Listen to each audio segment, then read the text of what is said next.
dealing with tonight about the canister downloading, events at the plants, what's been learned, and the direction forward. My name is David Victor, and I co-chair the community engagement panel. Dan Stetson is the vice chairman, Jerry Kern here, the secretary. I just want to, before we get started, if you need to evacuate the room, if a need should arise tonight to evacuate the room, you go back out the door that you came in, or out these side doors that are all labeled exit here. You can also go out there, but I think frankly this is a better way to get outside. The Orange County Sheriffs, two of them here tonight, thank you very much for your service. They're here for everyone's safety, and if there's anything that comes up that requires attention to the sheriffs, please do let them know. I want to recognize two guest speakers that will be with us tonight. Scott Morris, right here, who's Regional Administrator for Region 4 of the Nuclear Regulatory Commission, and sitting next to Scott, Linda Howell, who is Deputy Director of the Division of Nuclear Material Safety, which is a division that's been dealing with the enforcement actions and other issues surrounding the fuel downloading. So Scott and Linda, thank you very much for coming from Texas and for joining us today. I also want to recognize Doug Bowder, who is right here. Doug is the new Vice President and Chief Nuclear Officer for Southern California Edison and for S.O.N.G.S. He's been in the nuclear industry for 25 years and has 10 years of experience at Southern California Edison. So glad you could join us tonight. I know you had just taken over your position at our last meeting and we couldn't make the schedules work, but I'm delighted that you can be here tonight. There are booths available outside, community booths and SoCal Edison booths with a variety of interesting information. And so during the break, if you haven't seen the booths already, I urge you to go out and take a look. I want to remind everybody that the CEP, the Community Engagement Panel, is an engagement panel. It's not a decision-making body. So it was created to provide a conduit, two-way conduit between the communities that are affected by the decommissioning process and Southern California Edison in particular as operator of that process. There's a lot of material for tonight's meeting. The slides are available online. I believe that they're now been posted online. There are agendas on your chairs there. Normally we put hard to read slides on your chairs, and I believe tonight there are none of those. So you wonder if there's progress in the world, that's progress.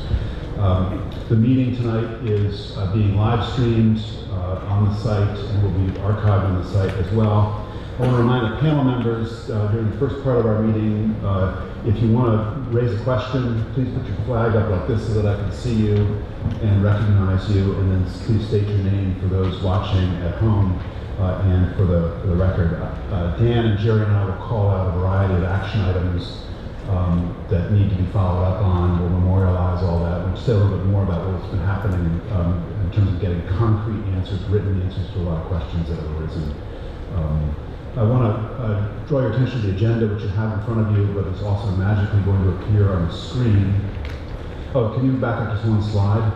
If you have a public comment and you don't want to say it to me for some reason, you can send it to that email address within 5 days, and we'll make it part of the official record. And all written questions and all questions raised that aren't answered here tonight will be answered. And we'll say a little bit more about a new process for doing that to make sure that all the questions get all answers. And that is a very robust process. The next slide, please. Well, there you go. That's why you've got the agenda on your chairs, because that slide is not legible. But that's the agenda for tonight. We're going to take a little bit of time to give you some updates about a lot of things that are going on in the community in just a moment. If you want to make a public comment tonight, please sign up on one of the cards. There was a table as you walked in. And they're numbered cards, and first come, first served, and we'll get through as many comments as we possibly can tonight. And if you haven't filled one out, please do that, or do that during the break. Dan Stetson and Jerry Kern are going to support that process, and we are, in the past, we've had structured public comment periods where we have a portion of the public comment period that's about whatever the specific topic is, and then another portion for general public comments. We've merged those together because we want to make sure there's enough time for as many people to make public comments as possible. Okay, I want to go now to the first major segment of the meeting. which are general community updates and some updates from the CEP process as it unfolds. I think the first item is we want to welcome our new CEP members. So John Taylor, where are you? Thank you very much, John Taylor from San Juan Capistrano. Jim Desmond, there. Jim Desmond from County of San Diego Board of Supervisors, and Juanita Hayes. Is Juanita? Are you? Yes. If just you're the alternate for Jim Desmond, and so delighted that you could be with us as well. I want to thank Sergio Alcaraz and Bill Horn for their contributions, and I'll be sure to send them a note after tonight's meeting with that information as well. And Dan Banks, right there. Thank you very much. Dan Banks is also here. I think this is your first meeting with us. It is. Excellent, great. Thank you very much for joining us. Okay, next slide, please.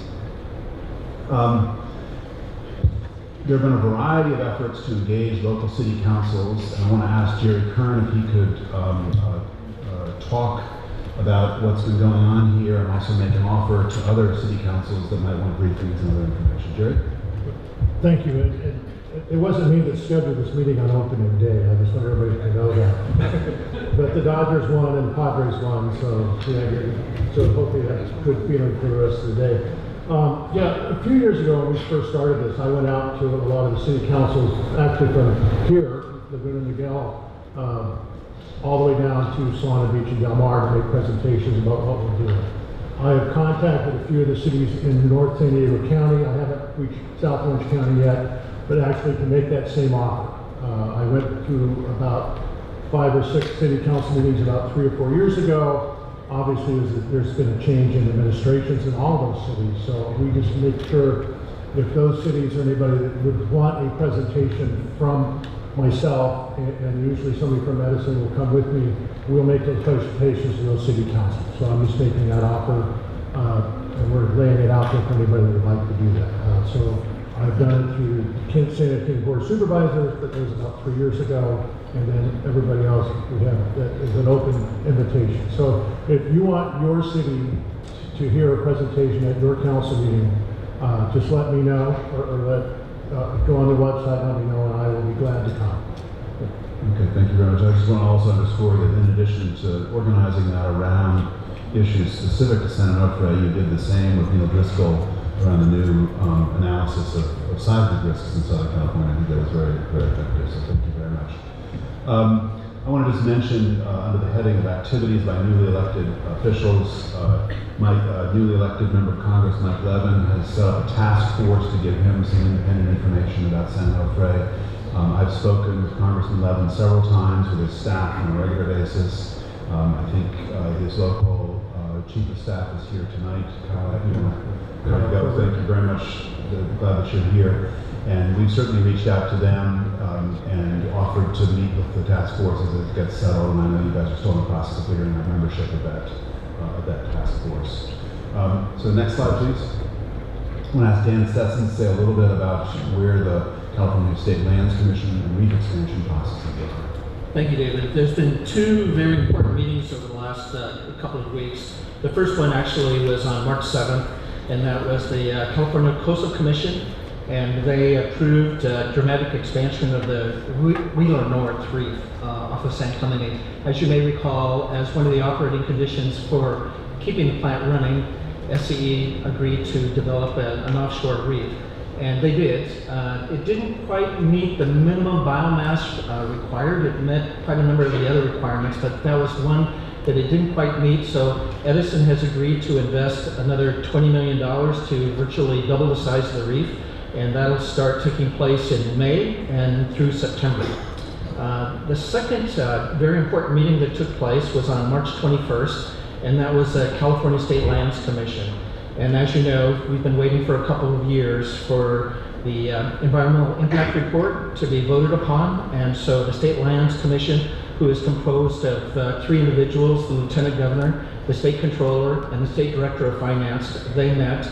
They had a presentation from their staff, then there was a presentation from Southern California Edison, There are a number of comments and questions that were raised, and many of those were answered. And then the State Lands Commission voted unanimously to certify and approve the environmental impact report.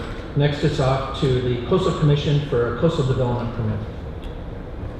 Great, thank you very much. I want to now go to the next slide. Tonight's meeting is about fuel offloading and where that process, and that is fitting and proper. But over the long term, what really matters to us is creating a change in federal law that makes it possible to send spent fuel away from San Onofre in a responsible fashion to an interim storage site and then eventually a permanent repository. That's what we need to get done over the long term. Every meeting we've given an update on that process. We got very close, I think, last year in both the House and the Senate. We have a new Congress this year, and I've been in Washington a lot, and I want to give you a little update on where that process stands and what I think we should expect this year. I don't think there's an action item for us as a community to send a lot of letters. It's mostly an inside Washington item, but I want to underscore where we think that is right now.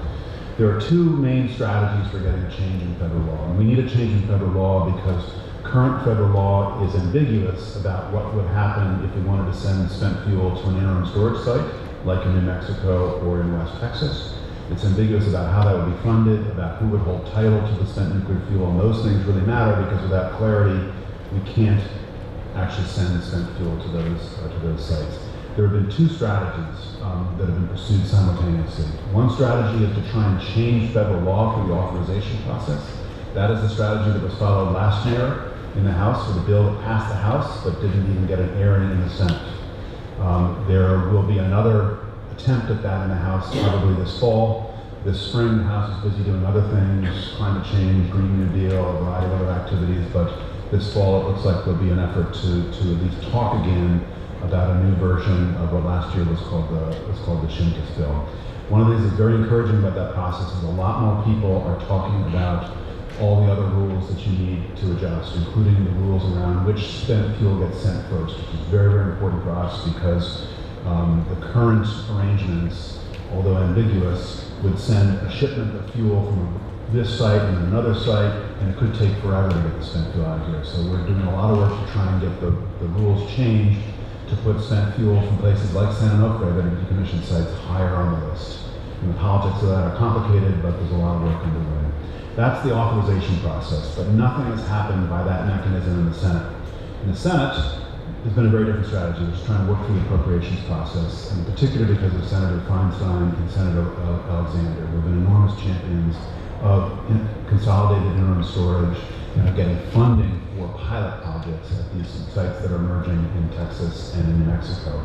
Pilot project funding is very, very important because if you can fund a pilot project, if the Department of Energy can do a pilot project, then we can begin to send shipments of spent fuel, and we can begin to build a broader political coalition that we need for a larger change in federal law. So that's why it's so important. We have helped, along with many others, to have the same language from the Senate be considered inside the House. My read is, as of the last few days, my read is that this year we're not going to get a full appropriations in the House for this, but we may well get what we need for the pilot projects. So there's a lot of effort underway to make that happen.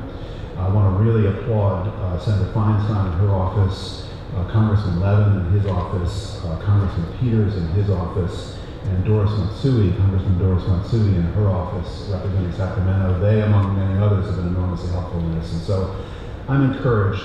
I am realistic about this. My guess is that this year we're going to hit a double. In the kind of opening day spirit, we're going to hit a double. We're going to get, there's a much better than even chance we're going to get the pilot projects, and that's the best we can hope for, and then we move the ball, and then we're back at this again next year. I would prefer that we were doing this all the current year, because next year's politics are going to be tough, because it's a presidential election. But that's where we are in terms of that process.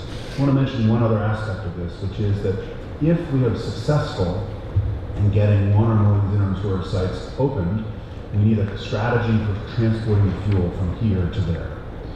We currently do not have that strategy worked out in some detail. Tom Isaacs is leading a panel for Edison as part of the settlement that's going to work on some parts of this, but a lot of this is very important kind of coordination amongst first responders and communities through which the spent fuel might be shipped. And we have, a few years ago, asked the California Energy Commission, the leadership of the CEP, reflecting a meeting that we had, asked the California Energy Commission to begin that planning process. That effort 2 years ago went nowhere. And thanks to Doris Natsui's office, we have put this once again back in front of the California Energy Commission, which has new membership. And I hopefully will be able to report by email over the next few weeks that we are now back in business, as it were, and the California Energy Commission is going to be helping us out in this regard. It would be a pity if we did all this work to change federal law, and we actually had a strategy for sending the spent fuel out of San Onofre, and then we didn't have a game plan for actually sending it out there. So we've really got to be ready, and that game plan takes 4 or 5 years to put together, so we've got to be ready for that as it unfolds. Next slide, please. There's just a couple more of these updates, and then we'll be done with this. It's in our interest to have other communities like ours talking about this issue in the same way, and having the industry talk about this issue in the same way, and lobbying Congress for changes in federal law. And the industry is interested in other things as well, but we really have an interest, a strong interest in getting an echo chamber around the need for interim storage, responsible interim storage, responsible transportation strategies. Dan and Jerry and I wrote an op-ed in the Los Angeles Times in January that has been circulated very widely and very well received, I think. That's part of this. I testified a while ago in the House on this question, and we are now going to a number of industry and community meetings to try and build support and awareness for this. I'll be at the 2 NEIs, the Nuclear Energy Institute meetings over the course of the next couple of months. Dan, you want to say a little bit about your travels and people you've been talking with? Sure, David, thank you. Yes, I'm actually going back to Virginia next week and presenting at a conference back there. And the goal of what I've been asked to speak on, obviously, is not on the intricacies of the physics involved, but really the importance of the community engagement panel, talking about ours here at CEP, how it's constructed, how we use it. And there's so many nuclear power plants that are going to be going through decommissioning over the next number of years. One thing that I really hope to leave with these different communities is the importance of the community and how they can really help towards that goal of getting the spent fuel moved from their particular area into a central site. After I actually present at the conference, then I'm going to be spending a couple of days in Washington, D.C., meeting with some federal legislators with pretty much the same focus. Excellent. Thank you very much. I want to mention 2 other things about all this. You can like the industry, you can not like the industry. There's a range of views about that. One of the reasons that we are in part talking to industry groups here, and notably the Nuclear Energy Institute, is because we need their help lobbying for these changes in federal law. This will not happen automatically. It's a very complex process, and so that's our interest in doing this, and I hope that's your interest in doing this as well. I also want to mention that the technology for transporting spent fuel is moving along. There is a program to develop and test a model rail car that has now been built. It's undergoing testing. Steve Maharis from Pacific Northwest Lab in particular has helped us stay abreast of that. There's a lot of email traffic and information that the CEP has had, and it's all on the website with more information about that. I see no problems with the rail car technology and kind of gravity and rolling. It's a little more complicated than that. The bigger issue will be that once the rail cars are certified, we're going to need enough of them so that we can actually send large volumes of spent nuclear fuel. So that is going to be probably an appropriations issue, maybe a private sector issue, and that's what we're going to be working on next. So that's a little bit down the road. Next slide, please. Okay. I want to just mention, and I see Roger Johnson here in particular. I want to thank Roger for his attention to this issue. Roger and others have asked us and organized communities to demand completely appropriately that we have some workshops about what's the worst that can happen. What does it look like? How do we know that? What will the responses be? That's a really important question. And as part of that is also understanding radiation better, because radiation is omnipresent in the environment, so one needs to understand what's safe, what's not safe, what do we know about levels of safety and so on. We got the process underway to have a workshop, at least one workshop on those topics. And that was late last fall. A lot of you contributed to it. And then this process of really learning what happened at the site in August and July and fixing that and having a nuclear excellence culture. You'll hear more about that tonight. That process has consumed essentially all the bandwidth of Edison. And so I think that's right. That's a priority that needs to be done properly. But we have not lost sight of the need for this workshop. My guess is we're looking at third quarter. But once the fuel restart process is back underway and people can focus on this appropriately, this is a very high priority, and I know this is a high priority of the CEP. Last thing I'll mention in terms of broader updates is the Nuclear Regulatory Commission has a proceeding underway to ask people for information about community engagement. So the NRC wants to have a larger view, if not rules, about this question. That's ongoing right now. I think the comments are due in the middle of April. And maybe at some point Scott and Linda and others can tell us if there's something useful you want to hear from us. I feel like you hear from us all the time, so maybe you know what we think, but maybe there are things that would be useful to get. Happy to do. Yep. That would be very, very helpful. And then the next and last slide in terms of general updates is I want to ask Dan Stetson to talk a little more about how we're trying to raise our game on answering questions. Thank you, David. As you know, one of the main goals of the CEP is to be a bridge back and forth between the community and Southern California Edison. And of course, an important component of that is to get answers to the many questions that you have. First of all, the first slide that you saw when you came in, I thought that was a very important slide. Even if you sign up as you come in and write down your name, that doesn't mean that you're going to be receiving the email notices from SCE. So you really want to go to the website and register online. And when you do that, you will be getting all of the notices from them. I actually just did that recently, and so now, in addition to those, I'm getting all of those updates. Then, of course, thank you for showing that. Then Southern California Edison has upgraded and updated the website, and it's virtually impossible to do justice to all the questions that come up during our meetings here. So Edison has committed and now doing it. And actually, I went on site and I thought they're doing an excellent job on it. The questions that we really are not able to answer fully here, you can go onto the website, just click on this link, and those questions are there with a full and complete answer. And if it's something that requires more information, they have other links to that information. Thank you very much.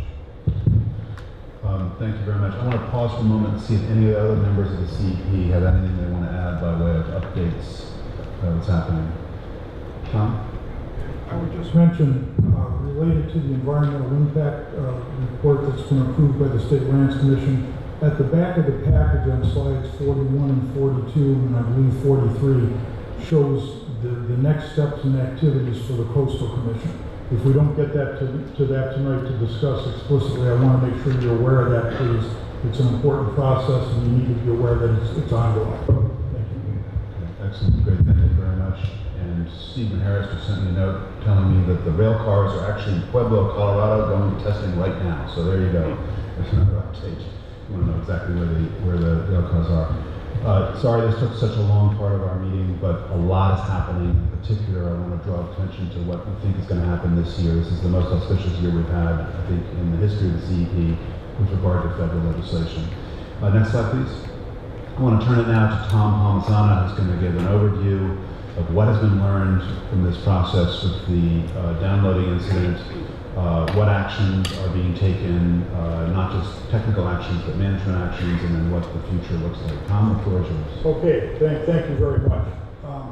What I'm going to do over the next several slides, I'm going to recap some of what we discussed in depth on November 28th, and it's important, so I'm going to recap it again. But we've got some important activities we've been engaged in since then that I want to make sure that I thoroughly discuss with the panel and the public. So, first of all, let me recap for those of you who may not be as intimately familiar what happened on August 3rd. So this was an unacceptable event. We were downloading canister number 29 into the dry gas storage facility. What you see here on the slide is a transporter. It's called a vertical gas transporter. It's a crane. It's a crane that lowers the canister down into the storage vault. And the canister is being lowered. The canister is actually inside this transfer cask. And the canister lowered about 3 or 4 feet in, came to rest on a shield ring inside the internals of the structure. That was not recognized by the operators lowering the crane and lowering the canister. So they ended up lowering the canister, or the crane, 18 feet. The canister was wedged, if you will, in the top of the storage facility, and for about a 45-minute to 1 hour period was unsupported by the rigging. And hypothetically, it could have dropped 18 feet. Canister was welded, sealed shut, but it held 37 fuel centers. So that's what happened on August 3rd. The crew recognized that on the 25 minutes into the evolution when they were checking their radiation readings to confirm everything was satisfactory. They then recognized what happened, were able to raise the crane, take control of the canister again, lift it, center it, and successfully lower it down. So the canister was successfully lowered down, no damage to the canister, no damage to the spent fuel, no risk to either the workers or public health and safety. However, let me be clear, this is an unacceptable event. It should not have occurred. I'm going to talk more about what we've learned. We then, that afternoon, this was a Friday afternoon, we ceased all fuel handling. We had another canister ready to go, which we have not moved out of the fuel building yet, to investigate the event. And initially, it appeared to be very simply a human error, possibly poor procedural guidance as we started initially in that first week to investigate the event. But we kept fuel handling on hold, and on Monday, August 6th, we made a courtesy notification to NRC Region 4 and briefed them on the event, briefed them on what had happened, and committed not to resume fuel handling until both we understood and corrected the causes, and they had a chance to inspect. And that commitment remains in place, and we have not resumed fuel offload at this point. So I'm going to get into the causes of the incident, but fundamentally, initially what appeared to be an error by the part of the people lowering it down and not recognizing it was wedged, there were deeper issues that came out of the causal analysis in terms of adequate procedures, adequate training, adequate equipment, and adequate oversight, as well as we missed some lessons learned. I'm going to elaborate on that. I covered this in depth on November 28th, so I'll go through it again to be a little briefer. What is important, although the canister did not drop and was lowered safely, no damage to the fuel, no risk to the workers or the public, had the canister dropped, what could have happened? On November 28th, I explained this. The canister is designed and analyzed to withstand a drop up to 25 feet and not breach the canister, which is important because that's what contains the radioactivity from the spent fuel. Had the canister dropped 18 feet, the canister would have remained intact. We would have damaged the fuel assemblies inside, but there would have been no loss of safety function of the canister and no release of radioactivities. We've done extensive reviews and analysis, provided that to the NRC, and I believe in the webinar they summarized their conclusion on that in the webinar they held on Monday, and I'll let the NRC speak to that. So that is an important element of the design of this. It's a very robust design, able to withstand events like that. I'm going to talk about actions to prevent recurrence in a minute. Now, let me address something up front that I addressed on November 28th, but I just want to make it absolutely clear. We made a serious error at the community engagement panel meeting on August 9th. This was 6 days after the event. We had an opportunity to discuss the event. We did not put enough significance on the event early on because we hadn't done enough causal analysis, and I particularly did not discuss it as part of the normal update. It took a courageous contract employee to bring it up during public comment period, and I compliment that person for his courage. That was a failure on our part, clear failure on our part to be transparent, and we have learned from that and have endeavored to be transparent since then. We'll hear more of that tonight as I discuss other issues. We are recommitted to that sense of transparency and sharing information, and we will continue to do that as we get ready to restart fuel handling and then eventually complete the fuel offload. That was a serious failing on our part, and we recognize that, take responsibility for that. With that, let me move on. So the next several slides, I'm going to recap what I discussed at length on November 28th, so I will be brief, but let's make sure the panel's questions are answered. Are you going to say anything more about the drop analysis, or that's...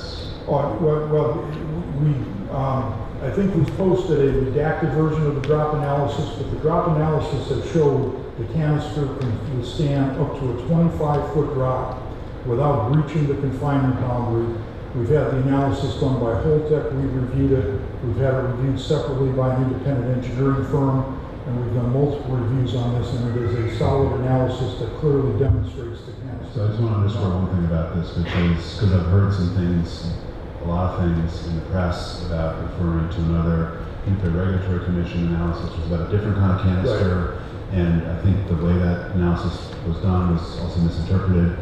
We have asked, Tom Isaacs and I have spent a lot of time with your senior management and have asked for a full and plain English report on what the drop analysis shows, and I believe that report is now on the site, and we need to make sure we're finalizing that.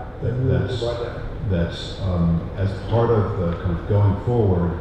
I know you're going to talk about scratch analysis later and so on, but as part of going forward, that information in plain English needs to be available to the public so they can understand why the industry, including the Regulatory Commission, has such confidence in drop analysis. I think it's really important because people have understandably been concerned about what would have happened, what's the worst case here, and that's been analyzed as part of the licensing process, again, very rigorously. It's a legitimate concern. We have the detailed analysis. We are preparing the layman's version, if you will.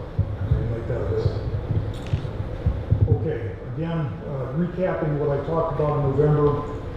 Since then, as we really understood the significance not only of the event of the canister being unsupported for 45 minutes to an hour, but I think equally as important, the underlying causal factors. How did this occur? What did we miss? So this is really where the meat of a lot of the corrective actions come in. Holtec is our contractor, who's performing the activity under our oversight and our supervision. We in Holtec collectively have performed significant in-depth analysis to identify performance deficiencies and causes. I was pretty candid about this, and I'm going to be candid about tonight about what we learned and what we're disappointed in our performance. We've identified causes related to training, procedures, use of the technology to monitor the lift and the load, and oversight, and related to this, what we call our corrective action process. In other words, how did we miss some early indicators that we were going to have this type of problem? We have engaged a third-party engineering firm looking at not only the technical analyses like a drop analysis or a scratch analysis as well. They have strong expertise in root cause analysis and corrective actions. So they have been engaged in this since the start of our evaluations. Additionally, we brought in an independent readiness assessment team. We reached out to people, retired utility executives, people with dry cast storage experience, particularly with Holtec experience, to form an assessment team. We've had them review the corrective actions, assess our activities on site, witnesses our practice runs, and give us their candid feedback in terms of what appears acceptable, what needs further work, etc. So that activity has been ongoing, and we'll continue to use them as we get ready to resume fuel offload. Let me step to the next slide here.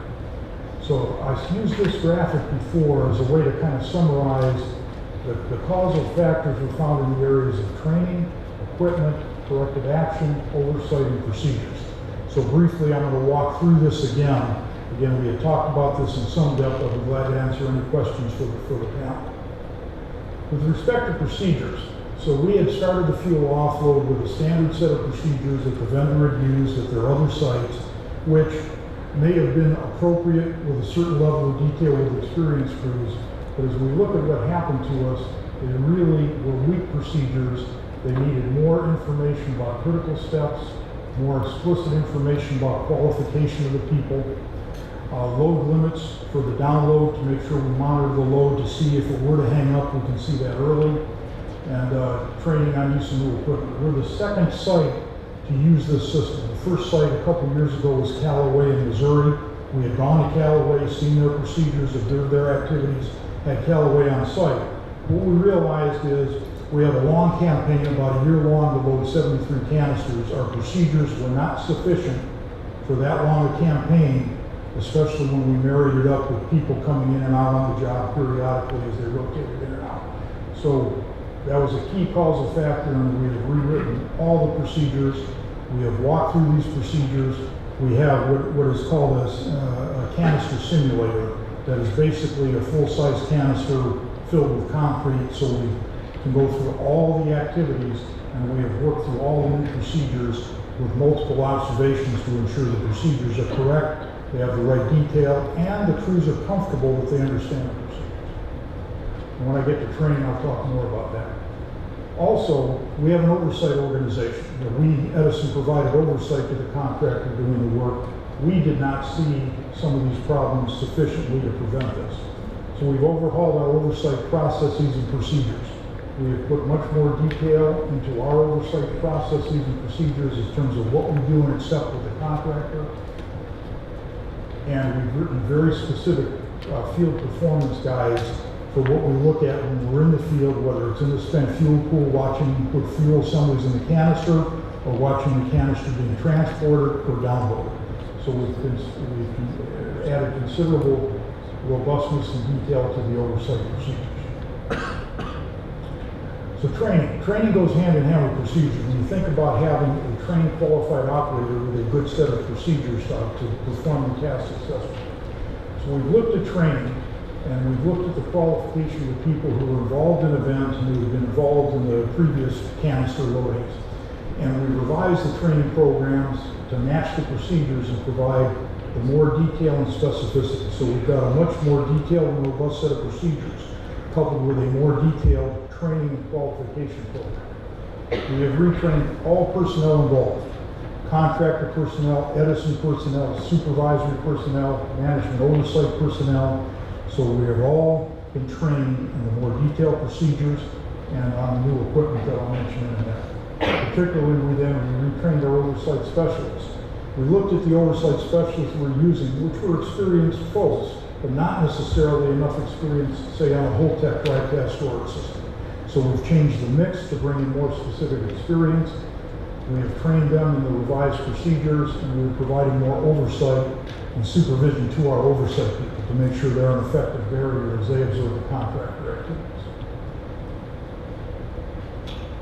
Equipment, again, I talked about this last time. So on August 3rd, when this download is occurring, the crane has basically some load indication built into it, so you can see the load as the canister goes down, and you should expect to see the load on the crane, and then as the canister sits at the bottom, the crane should basically unload, the load should come off.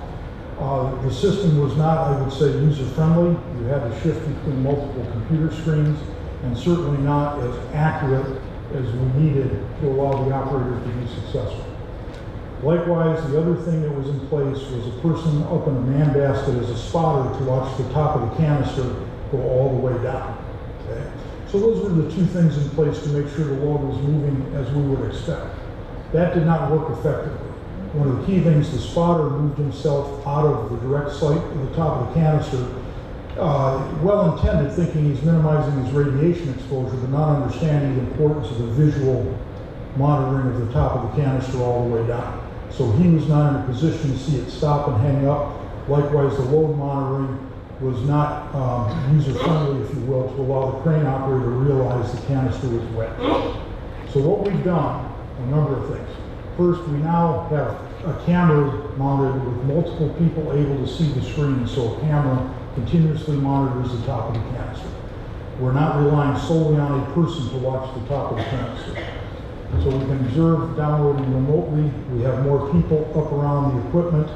One of the errors we made is we had too few people associated with the download. Everybody else stepped farther back to minimize the radiation exposure, which is a legitimate concern, but we overfunctioned on it. So we have more people monitoring the download with multiple indications. Likewise, we've significantly improved the load monitoring. In addition to what is already built into the crane, we put in some independent load monitoring shackles, and this is an example here. This is one of the slings connected to a shackle, and this reads the load on the shackle. These are tested and calibrated and transmits directly to a monitor that several people can watch the load independent of the crane operator to make sure we watch the load as the canister is lowered and understand exactly how the downloading is proceeding.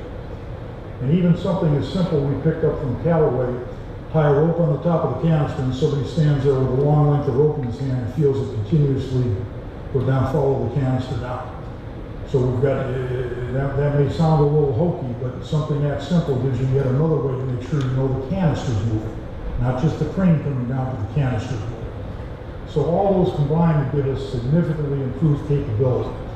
This equipment now is all built into the procedures and the training, such that the operators know exactly what they're looking at, what they should see at certain points in the download. There are alarms built in to see if we start to encounter an obstruction where the canister would start to hang up and take some of the load off the crane. All that is built into this. So the equipment, the procedures, and the training all come together to allow the people to be successful on a download. Corrective action program. This one is an important underpinning of everything we do in nuclear. And we have had a corrective action program for a number of years. Our vendor had a corrective action program. We failed to use the programs effectively. Let me just ask Ted Quinn, is it about the previous slide? Or, I'm sorry. Tom. In the NRC webinar on Monday, they provided a visual that was really impressive, and it showed the before and after crew assignments that I wish you would present it today, because I think it's very telling on the number of people assigned before and now the number of people, what their specific job actions are. I think it's really important for the public to see that. I'll tell you what, I don't have it loaded in the slide deck. We'll see if we have that available.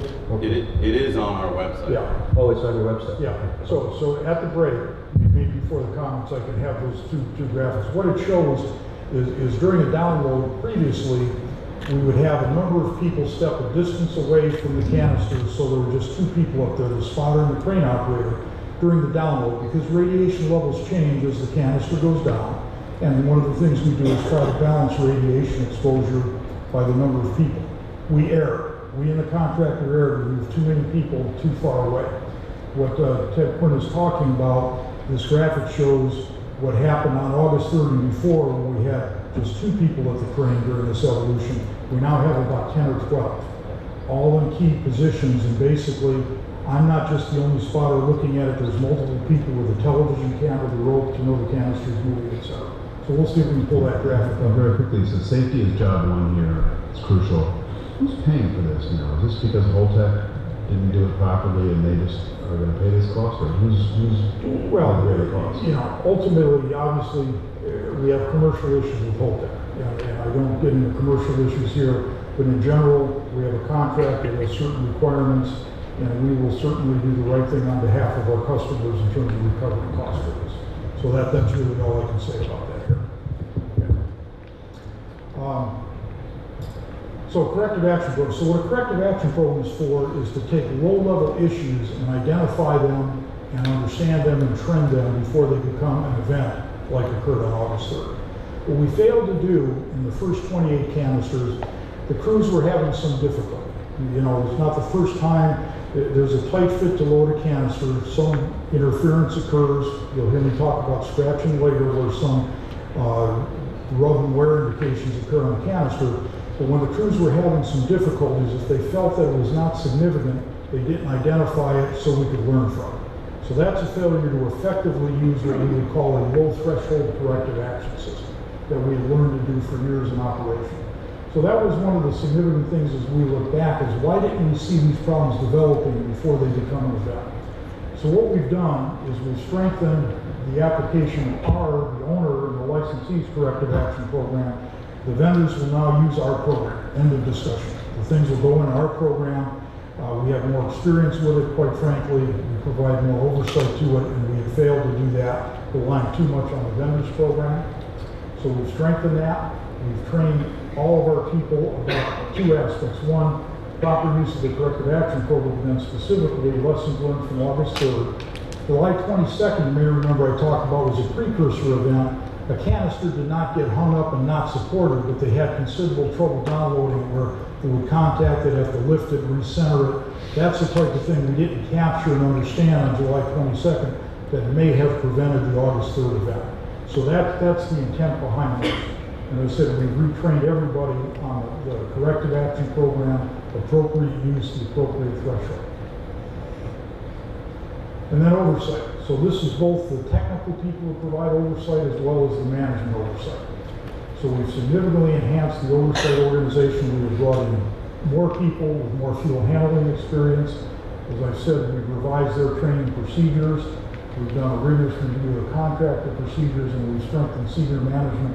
Doug joining the project in addition, he provides, for example, more executive management on the project, and we strengthened management at all levels on the project. Now this, I did not discuss in detail on November 28th, so let me pause here, let's go back one, and see if there's questions. I've just recapped things I talked about on the 28th, but I want to make sure if there are questions, we take a pause here. Yes, sir. Has anything been done to engineer the process of dropping the task that would prevent it from getting hung up? We have made a number of changes to improve the alignment. This is all about, let me see if I can go. Manuel, can you run back to the slide that shows the cast, transfer cast and the download setup? This will make more sense than that. Right there. Okay, so what you're looking at is a transfer cast that's roughly about, let's say, 25 feet tall, rough numbers. The canister inside is just under 17 feet tall. And that sits on a mating device, and then it gets lowered roughly 25 feet into the vault. Okay? So this is called a blind lift, in that you've got to line this up, but then you really can't see the bottom of the canister. There are some tight clearances by design for radiation shielding. So what we learned out of this is we were not paying enough attention to that initial alignment, setting up some unnecessary contact and interference. Now, I don't want anybody to be naive. There will occasionally or frequently be some incidental contact. Any vertical system, whether it's this one or others, depending on the tolerances, has some contact as the canister is lowered. We found alignment's important. Okay, we've significantly improved that and demonstrated that during dry runs, as well as the equipment to better monitor. That is what has been done. Thank you, Mandy. Let's go back to the slide I left at. Other questions from the panel? I want to make sure we take a minute. Okay, so let me go on. So now I want to talk about event reporting. This gets to the violation that the NRC discussed in the pre-decision enforcement conference in the recent webinar Monday, where we got the results. One of the things we did, we did not interpret the regulations correctly in terms of a formal report to the NRC. The event occurred August 3rd, and we notified the NRC informally with a briefing on August 6th, the next working day, on Monday. However, there are also formal reporting requirements that there's some criteria specified, in this case in 10 CFR Part 72 for the dry cast storage system. We read that, we did not interpret it correctly, that this required a formal report which is submitted to the NRC headquarters. And that report allows a couple things. One, it alerts the NRC so they can decide an appropriate response. And secondly, it alerts the rest of the industry that the event occurred, and at least with the initial information. Although we may have provided the NRC appropriate information on a courtesy basis, we did not meet the formal reporting requirement because we misinterpreted the regulation. We discussed that with the NRC when they were on site in September, and ultimately they convinced us that we were interpreting it wrong, and we filed the required formal report on September 14th. However, it was late. Okay? There's a specified time period, and that was late. So as a result of that, I'm not going to talk about the enforcement action. That's been communicated, I think, effectively. But we had to take corrective action. So why did we not understand the regulation well enough around reporting? So we've reviewed and revised our procedures. We've provided additional training. We've gone back and looked at other activities to say, did we misinterpret something that may have hit the threshold for formal reporting?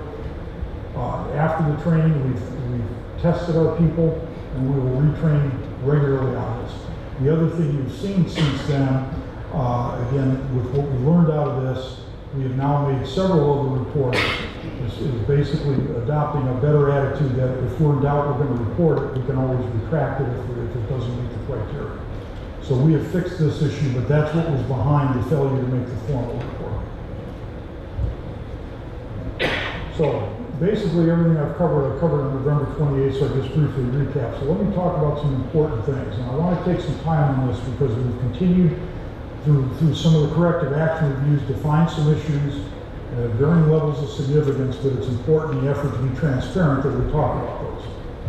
And I think we're a little long in time, but I'll try to be brief here. So we've done a broad review. So we, Edison, Holtec, our contractor, our third-party vendor, and we, Edison, and the NRC through their inspection activities have identified some other issues, some of which have needed corrective actions. I'm going to talk about three in particular: canister wear assessments and what its effect on corrosion existence. This is the question: canister scratching or rubbing.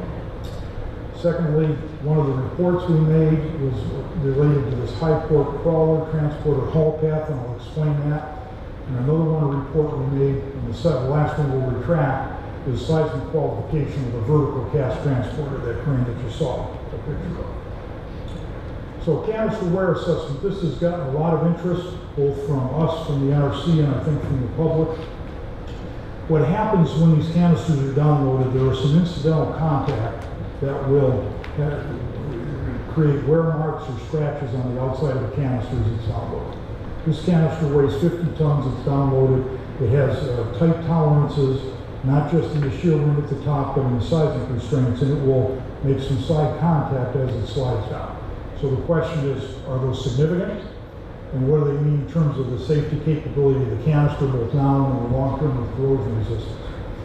So we've done multiple analysis of this. So we've done wear analysis, and we've had expertise from our third-party engineering firm and Holtec do the wear analysis. We've done a very sophisticated finite element analysis. We have also done some factory testing where we took a sample of the material, a stylus, and mocked up side loads and moved the material to see what scratching might occur, what depth of scratching. And the other thing, which we just completed the first round of, we've actually inspected 3 canisters that are loaded with fuel and download. We've talked a bit about aging management. So what we did is we accelerated some of the work we're doing. One of the advantages of this Holtec vertical system, we can examine virtually probably 95% of the canister surface. We take the lid off, and I'll show you a picture of that in a minute. So we've got those results, and the bottom line is, and we will write up a paper on this, we're reviewing the results and providing it to the NRC for their review. We have found basically wear marks that are insignificant. There are not deep scratches that threaten the integrity of the canister, its physical capability for strength. They don't create a corrosion problem because this type of stainless steel, the passive oxide layer reforms very quickly. So we have concluded that these are insignificant. There is no current issue with the canister and no long-term issue, and this will be monitored in our aging management program. I want to show you, this is the canister inspections. This is new. We've just done this over the last week and a half, and we have put a page on our website where you can see a little bit of this. What we did, we've been working with various vendors to develop robots. You've heard a lot of discussion about canisters cannot be inspected, can be inspected. You've heard me say the industry is now inspecting canisters. What we did, this is a robot. It's got actually silicon-coated magnetic wheels. It rides on the divider shell. That's the canister, that's the divider shell. We take the lid off, you see the worker standing far enough back. The radiation levels here are such that we can be at that distance. That's a tool that basically is articulated, places the robot on the wall. Since the divider shell is carbon steel, the magnetic robot just rides up and down. It's got a very high resolution camera which allows us to take a good visual exam of all the sides of the canister, as well as with a 3D capability, actually size scratches. So we've completed that on 3 canisters, and basically I would tell you that the results of that would show you that, let me go back. What we've seen is nothing that is basically any depth, not even as thick as a credit card. We're all familiar with a plastic credit card. These are wear marks. They're not any risk to the canister in the short term or the long term. We've provided that information to the NRC, and they're reviewing our inspection report. And I believe they made a comment about the scratches on the webinar on Monday. We will now enter this into our aging management program. We're not finished with this yet. We want to make sure we've done enough to look at the canisters. But a summary on this canister wear, it's a robust design, 316L stainless steel, very good corrosion resistant. The standard canister, Holtec and others use is a 1/2 inch. Ours is an 1/8 inch thicker. It's one thing we did with our first system, this system. I've talked to you before about how we laser clean welds to improve their corrosion resistance and other things we've done. The conclusions we've drawn is that the wear is incidental. There is no safety significance. The oxide layer reforms, and we will just continue to monitor this through the upcoming inspection and maintenance program.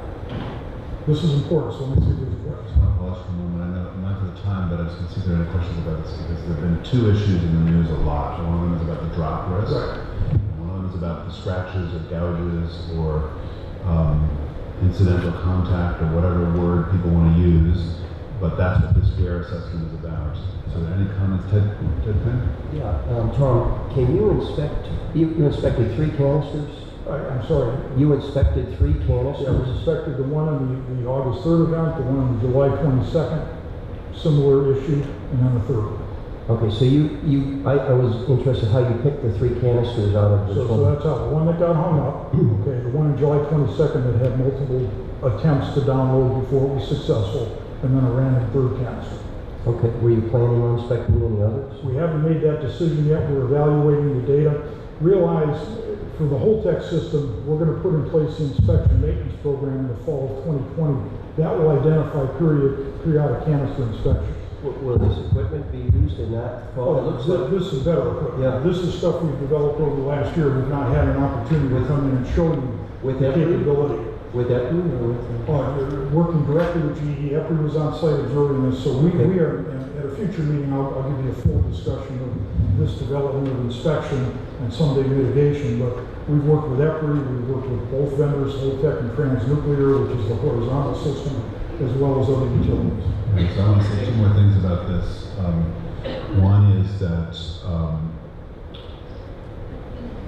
what you call the aging management program is what we've also called in this room the defense in depth, which Right. is Part of something defense that's in going to be at least 1 meeting a year. It's going to be about how do we know how these things are aging and how they're going to be inspected, and now you're demonstrating the capacity to inspect, except for the bottom plate, the entire canister by robot. I think that's incredibly important. The other thing is that one of the purposes for this work was to calibrate the models to make sure the models were accurately To confirm, predicting yes. what kinds of scratches and the depth of the scratches. And so it seems to me that once you've reported all this information back to the NRC and the NRC looked at it and accepted it, that then you've got your own analysis and Holtec's analysis plus an independent third set of eyes on it from NPR, and then now the NRC looking at this, and then we're going to make an English language version, translated from engineer to English, available to the public for both of these analyses so that people can also see what's happening here. It's really important. So let me summarize. So we've taken the engineering analysis, we've taken the factory testing, and now the field examination are all 3 correlate very well. Basically, the factory testing and the field examination tell us the engineering analysis is reasonably accurate in predicting what may have happened during this incidental contact and where you're scratching. Okay. Let me just elaborate just so everyone's clear.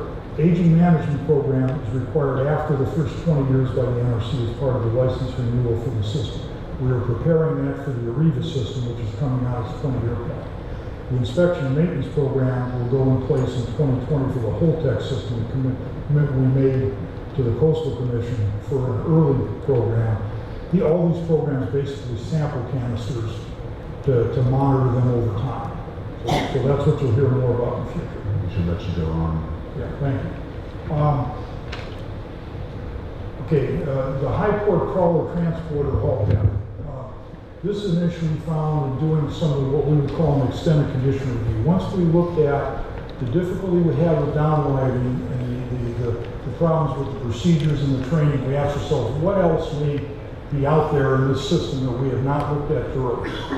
What we identified here, what you're looking at here is called a high port transporter. This canister load here, you're looking at something, if the canister inside is 50 tons, you've got the transfer cast around it. So you're looking at a significant heavy load that has to be moved from the spent fuel building over to the base where it's picked up by the crane. This has to be seismically mounted and analyzed if an earthquake were to occur while this is moving to make sure it doesn't tip over. Well, it's operated within parameters so it doesn't tip over, but what we found is Holtec had assumed you kept 30 inches away from any side obstruction like a light pole, something, or your own building. That was not translated well in the procedures and training, and we may have violated that 30-inch assumption a couple times. So we made a report to the NRC, and we may not have been within the design basis. We then reanalyzed this, first of all, and the real number that's important is 12 inches, roughly, not 30 inches. Then we importantly marked the haul path and trained all the operators in practice with our test canister to make sure we can navigate from the building, the grade changes, you've got to go around some obstructions to make sure we can maintain the appropriate distance. So this is an NRC report we made, we understand it now, we've corrected it, and that system is ready to go. So, and what I've just talked about, transfer to haul path, we identified that, we made the report to the NRC in December, we've now analyzed it, we've completed the corrective actions, we've practiced this numerous times, and we're satisfied with this. And the NRC has had a chance via their inspection activities to observe this, review this, and conclude that what we've done is acceptable. The next one is a related issue. This is a close-up picture of the vertical cast transporter. So this now suspends this load, this 50-ton canister with its overpack from the crane. And this has to crawl up the ramp, move over, and then lower it down. So while this is in place, there's a cast restraint strap. Think of that as a seismic strap. That should a seismic event occur, the crane is designed for it and analyzed. You want to make sure the canister doesn't swing excessively. So this strap is put in place when the canister is lifted off and as it's moved. So what we found, it's typical practice, not just by us, but by others. At some point as you get close to where you're going to put it on a mating device, you disconnect the strap. And we asked the question, actually the NRC is the first one who asked the question, are you still seismically analyzed with that strap disconnected for that short period of time? You know, our gut feel was, you know, the crane is capable of this and the strap may not be needed, but we've made a formal NRC report, again, erring on the side of caution from the lesson we learned. Let's report it. If we find out it's not an issue, we can retract that. So we've now done analysis that demonstrates the VCT, the vertical cast transporter, while it's carrying that load without the strap, there's no adverse effect on the design basis earthquake. In other words, the cast doesn't swing sufficiently, the crane can handle that response, and this is really a non-issue in that sense. We have strengthened the procedures. We'll maintain the strap till as long as we need to, a little longer than we have been, until we're ready to mount it to the mating device. And we will retract the NRC report since we've concluded that we were always in an analyzed condition. It's a little technical. But the design basis is the ground acceleration for the most extreme event per what Neil Driscoll presented a year. Yeah. And again, to refresh your memory, our two dry cast storage facilities are designed for an earthquake much greater than the power plant or the spent fuel pools were designed for. This was done back in the early 2000s, and we really upped the sizing criteria for these So systems. I think that's one of the reasons why, done safely and properly, it's important to get this That's right. into In the dry cast storage. It's a more robust facility than even the power plant was built. Okay, with that, yes, It's a design basis earthquake for the process of loading match the spent fuel storage. the dry cast storage, yeah. So the earthquake we use for the whole loading process, once it leaves the spent fuel building, is the higher criteria that the dry cast storage facility is built to. Yes. Yes, sir. What would be the level of that earthquake, 7.5? Well, it's well above 8. I mean, it's tough to go from ground motion acceleration. To give you a number, the power plant, the reactor, the spent fuel pools were designed for 0.67 G acceleration. Okay, this system is designed for 1.5 G horizontal and 1 G vertical, and this is a logarithmic relationship that is extremely intensive. So somewhere around 8, you think? I can't correlate it to a Richter scale. Oh, okay. Because all this is done in terms of acceleration. Okay. We should get you, because you were on the panel when we had a briefing on new seismic analysis of the most potential extreme events. Let's circulate to the panel again. Let's get you that information, plus some of the work that was done to translate that into the numbers that really matter, which are peak ground acceleration. Thank you. Let me pause here. I'm about to wrap up. I know it's got a little long, but I appreciate the patience. Anything else people would like to add? Dan Sexton? Tom, with reference to the camera, is it actually filming it? And is it, you mentioned that the thickness, the depth of the scratches are about the depth of a... Oh, you're talking about the camera we inspected the site. Yes, Right. yes, we captured that for analysis. Okay. Because the analysis is done on a computer, so you capture the analysis. Oh, so you're taping it, and then you can go back, and from that, you can Right. determine the depth of the scratches. Right. Yeah. Okay. Anything So, else? okay, very simply charting the path forward. So, we have remobilized staff. It's important to train them on the new procedures. So we've remobilized the key core group of staff. We've requalified the staff. The NRC held their webinar on the 25th, and I'll defer any comments about that to the NRC. We're discussing the incident today at the CEP meeting. The NRC, remember our commitment back as early as August and in November. We will not restart until we're absolutely satisfied, and using multiple ways to confirm we're satisfied, and until the NRC has a chance to complete their inspection activities. They still have some open items they're concluding, so we are not resuming fuel operations, and we won't until, number one, the NRC has a chance to complete and conclude they have no remaining issues, and then we will complete our final reviews. And we will continue to communicate with the CEP and the public through the CEP. Thank you. Any other comments, questions to Tom before I give the floor to Scott Morris? I wanted to say, in the interest of time, there's 6 or 7 slides set for after the break that are updates. We will not have time to go through those. Dan, in his overview on the roof expansion project on the CEQA process, covered many of those items. There's just one item I'd like to say a couple words about what Edison is doing, which is with regard to making publicly available data about radiation monitoring at the site. Yeah, as I mentioned, we've committed to putting in real-time rad monitors around the dry cast storage facility. We have them now for our loading activities. We will put in a permanent system when we complete that.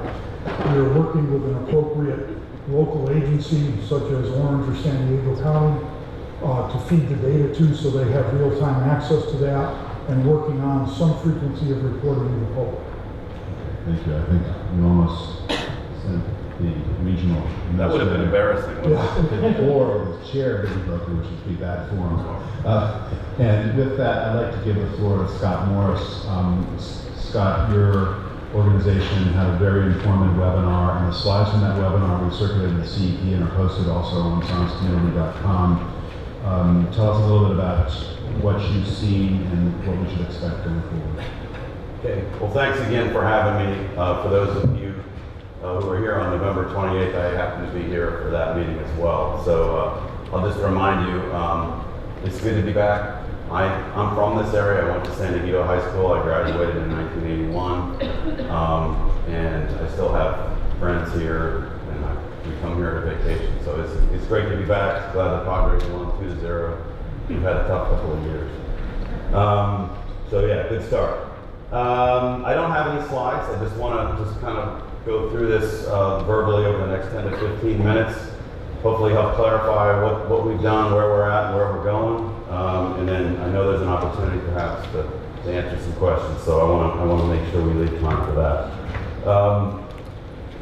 The other thing I want to mention before I get in too much detail here is that in the interest of communications and public outreach, we've also not only done webinars and had opportunities to come see you at these meetings.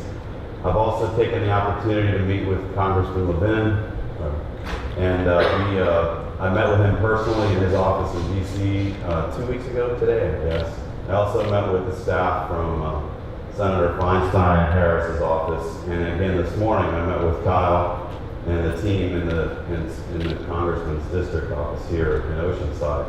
But I think the idea there is to make sure that the NRC's independent judgments are being heard and understood, and to enable there to be an active and important, clear, and effective dialogue between those who represent you and you. So this is just another good opportunity for us to be able to do that.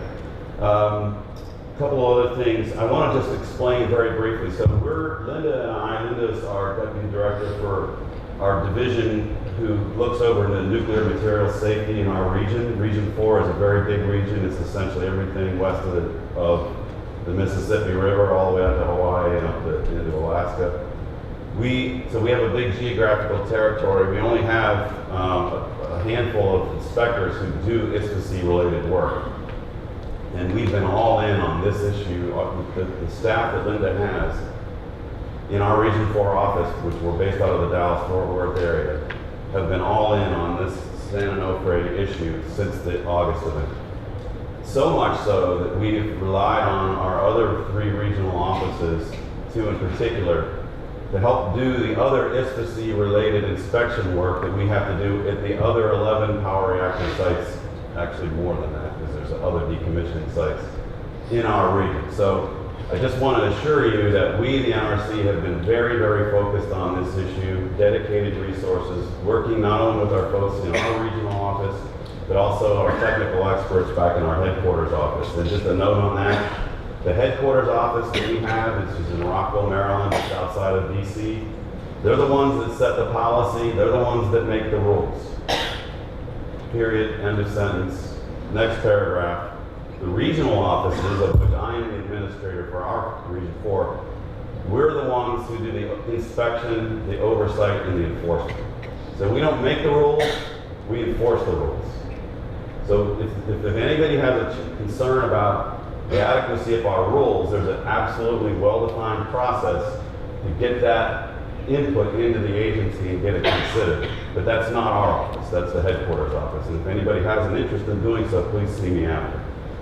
Okay, we're essentially, to follow up on the baseball analogy, we're essentially the umpires, right? We're calling balls and strikes. We don't make the rules of the game, we enforce the rules of the game.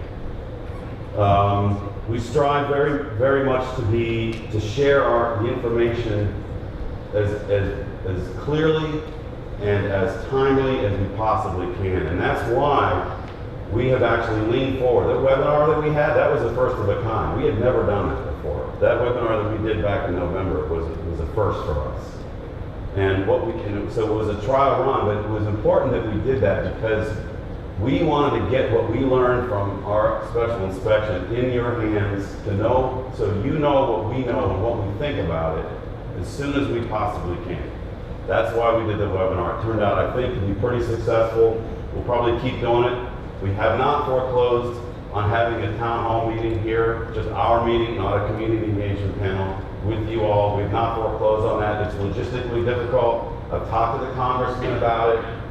We'll probably make it happen, but so be on the lookout for that. But in the meantime, we have a very large amount of information about this August 3 incident and a lot of tangential information about the Holtec canister and the Holtec certificate of compliance for this ISPC system on our website. So much so that it's on our main home page for nrc.gov. It's right there on the left-hand side in the spotlight column, and S.O.N.G.S canister downloading incident is the first item on the list. If you hit that, you can drill down and get a ton of information, webcast archives, transcripts, the slides I mentioned, inspection reports, you name it, it's all there. We get it there as quickly as we possibly can within the constraints of the laws.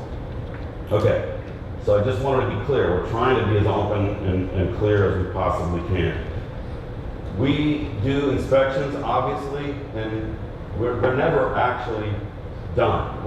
We don't stop inspecting. As long as this facility has a license to possess nuclear material, we're coming. We're inspecting. And we won't stop until that license is terminated. So when you say NRC inspection is completed, we're talking about around a certain period of time. But then that just starts a new clock and we'll do another. So periodically when we do inspections, we'll stop the clock, finish our assessment, we'll document it, we'll put it in the public domain, and then we'll start all over. We'll do more inspections, stop, assess it, document it, and so we're never done. I just want to, and we're not done with this issue either. The reason that we had on a webinar when we said we're not ready to say that the licensee, Edison in this case, that we're confident that it's appropriate for them to resume fuel handling is because that scratching issue that Tom talked about, that issue is not resolved, okay? It's just not. The ball is in Edison's court right now, today. We are waiting for the results of the technical assessment, the inspections that they're doing with the new camera system, which I think is great. I think it's wonderful that they've taken that step to do that. But that's new to us too. So we're going to take the time it takes for us to assess whatever it is they deliver to us and their assessment of the technical adequacy of that issue.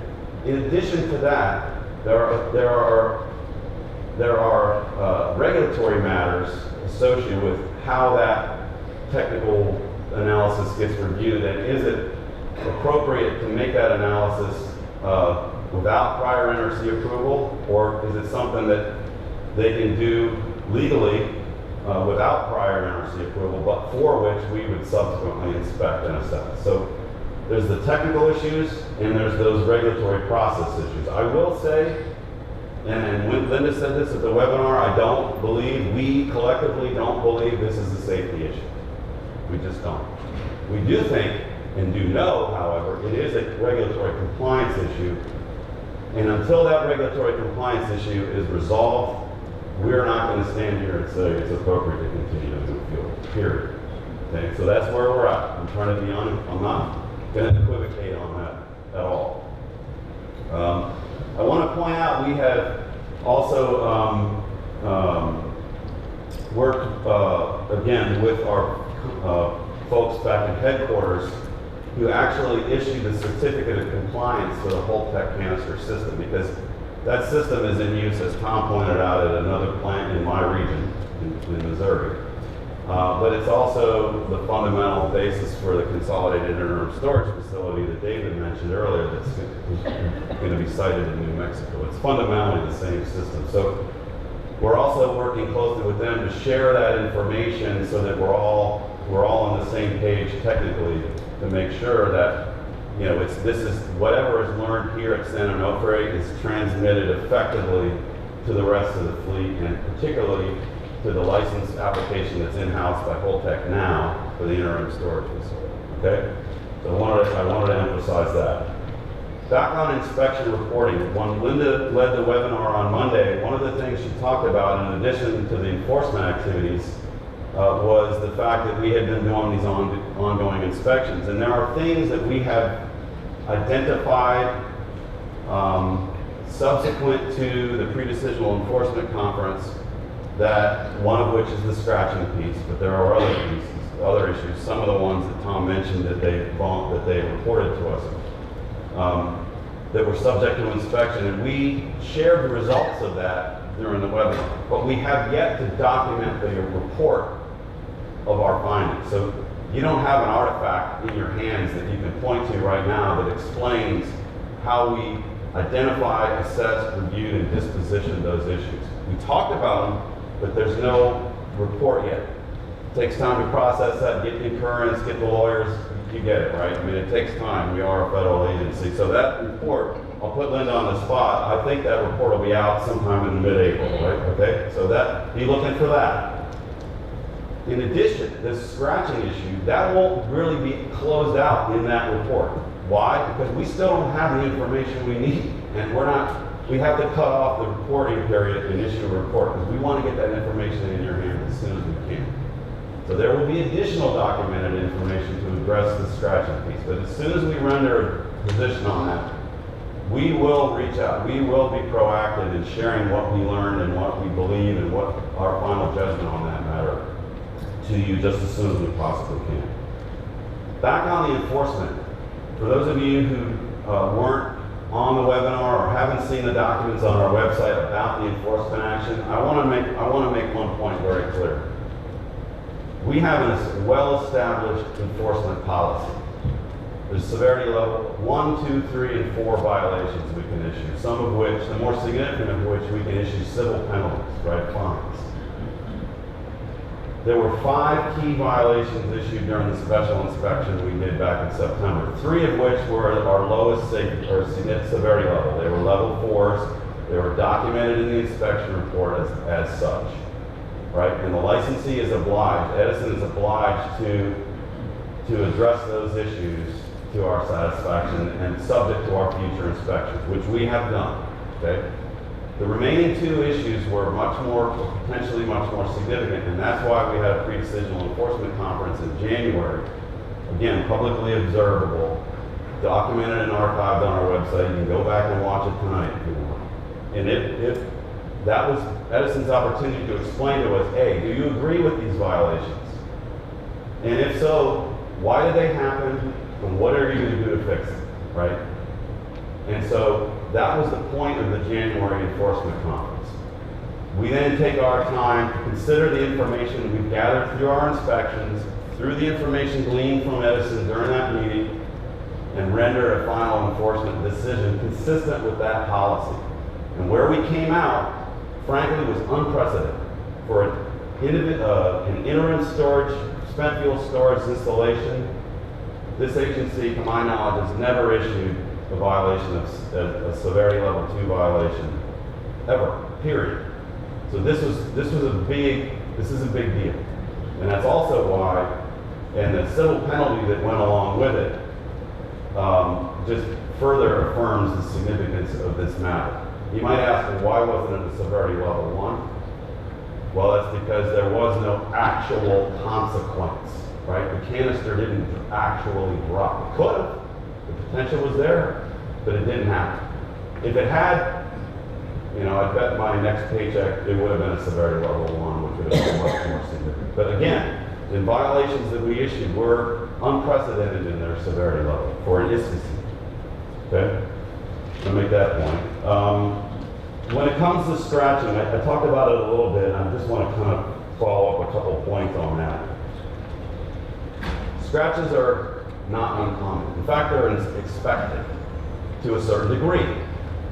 Scratches occur during the manufacturing process, they occur during operations, they occur in maintenance. So it's expected that scratches will occur. The question is, one of the questions is, how much scratching is okay? And what's the technical basis for why that's okay? And again, and there are standards out there. I won't bore you with what they all are. If you really want to know, you can come up after and ask me. But there are industry standards, not just nuclear industry standards. I'm talking about American Society of Mechanical Engineering standards, codes, if you will, that dictate how much scratching is permissible during the manufacturing and in the operation phase. And I'm just telling you, it's not uncommon for there to be scratching. The problem in this particular case is, quite simply, that the safety analysis report that was prepared by Holtec, right, and for which Holtec received a certificate of compliance to our regulations, basically, a hall pass. It's okay to use this design because we've reviewed your design and satisfied ourselves that it's safe and it meets all of our requirements. In issuing that certificate of compliance, we rely on the safety analysis report that's supplied to us by Holtec and for which we review against our requirements. That safety analysis report said unequivocally that there will be no scratches on the canisters.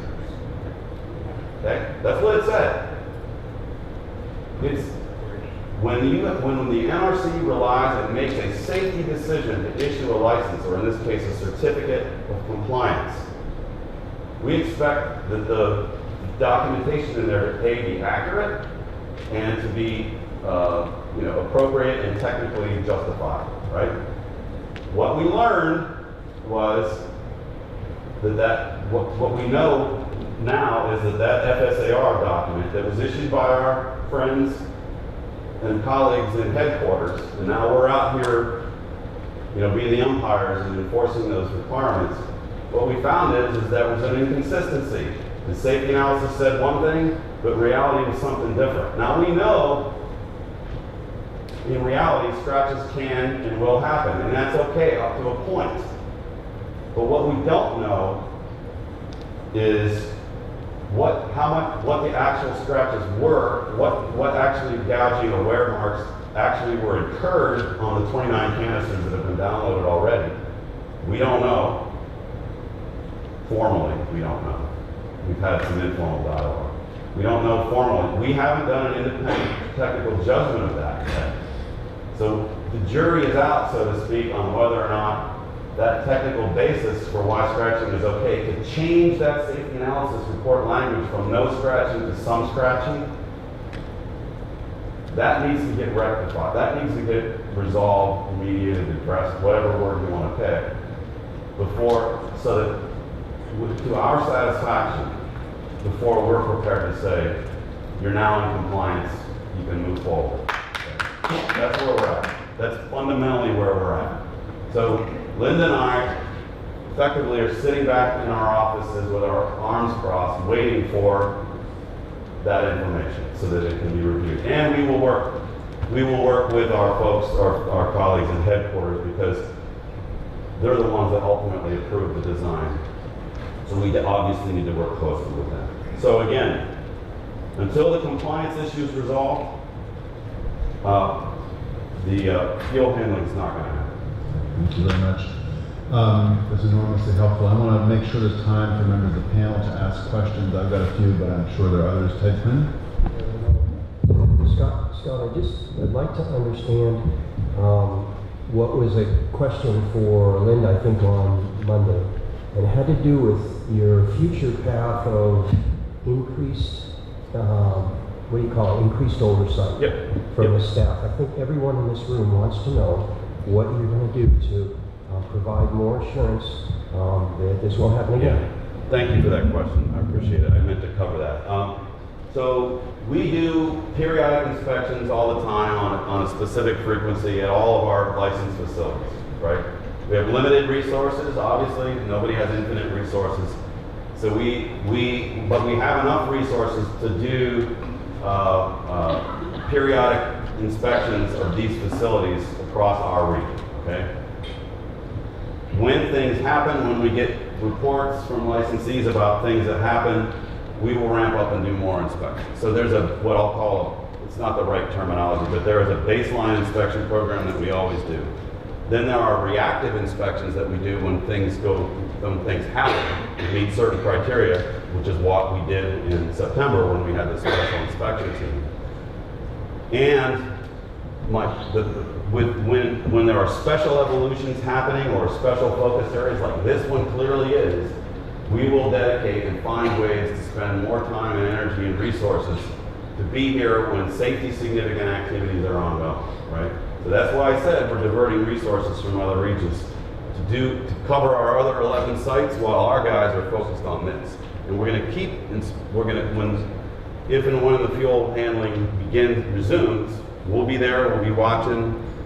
We will do not only planned and announced inspections, but we will do unannounced inspections. We'll just show up randomly. That's not something we typically do, by the way, but we will do. Dan Sesson?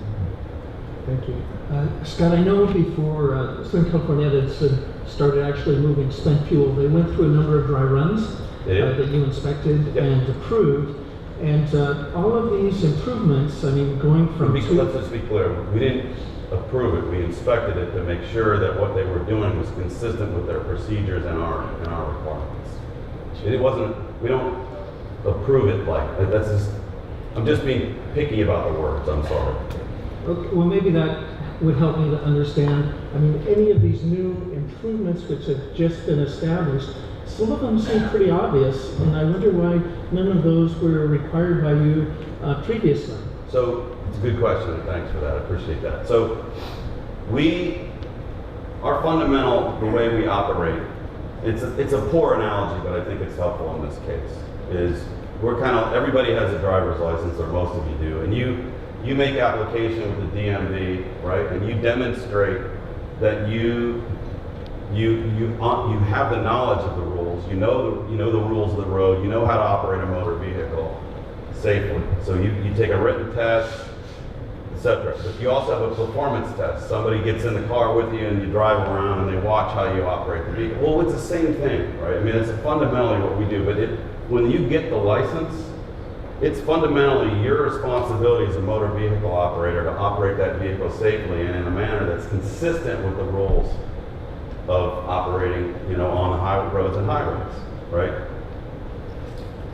Where the analogy breaks down is the difference in our case is the analogy, you don't have policemen coming in and sitting in the back of your car occasionally watching, checking up and seeing how but we do that.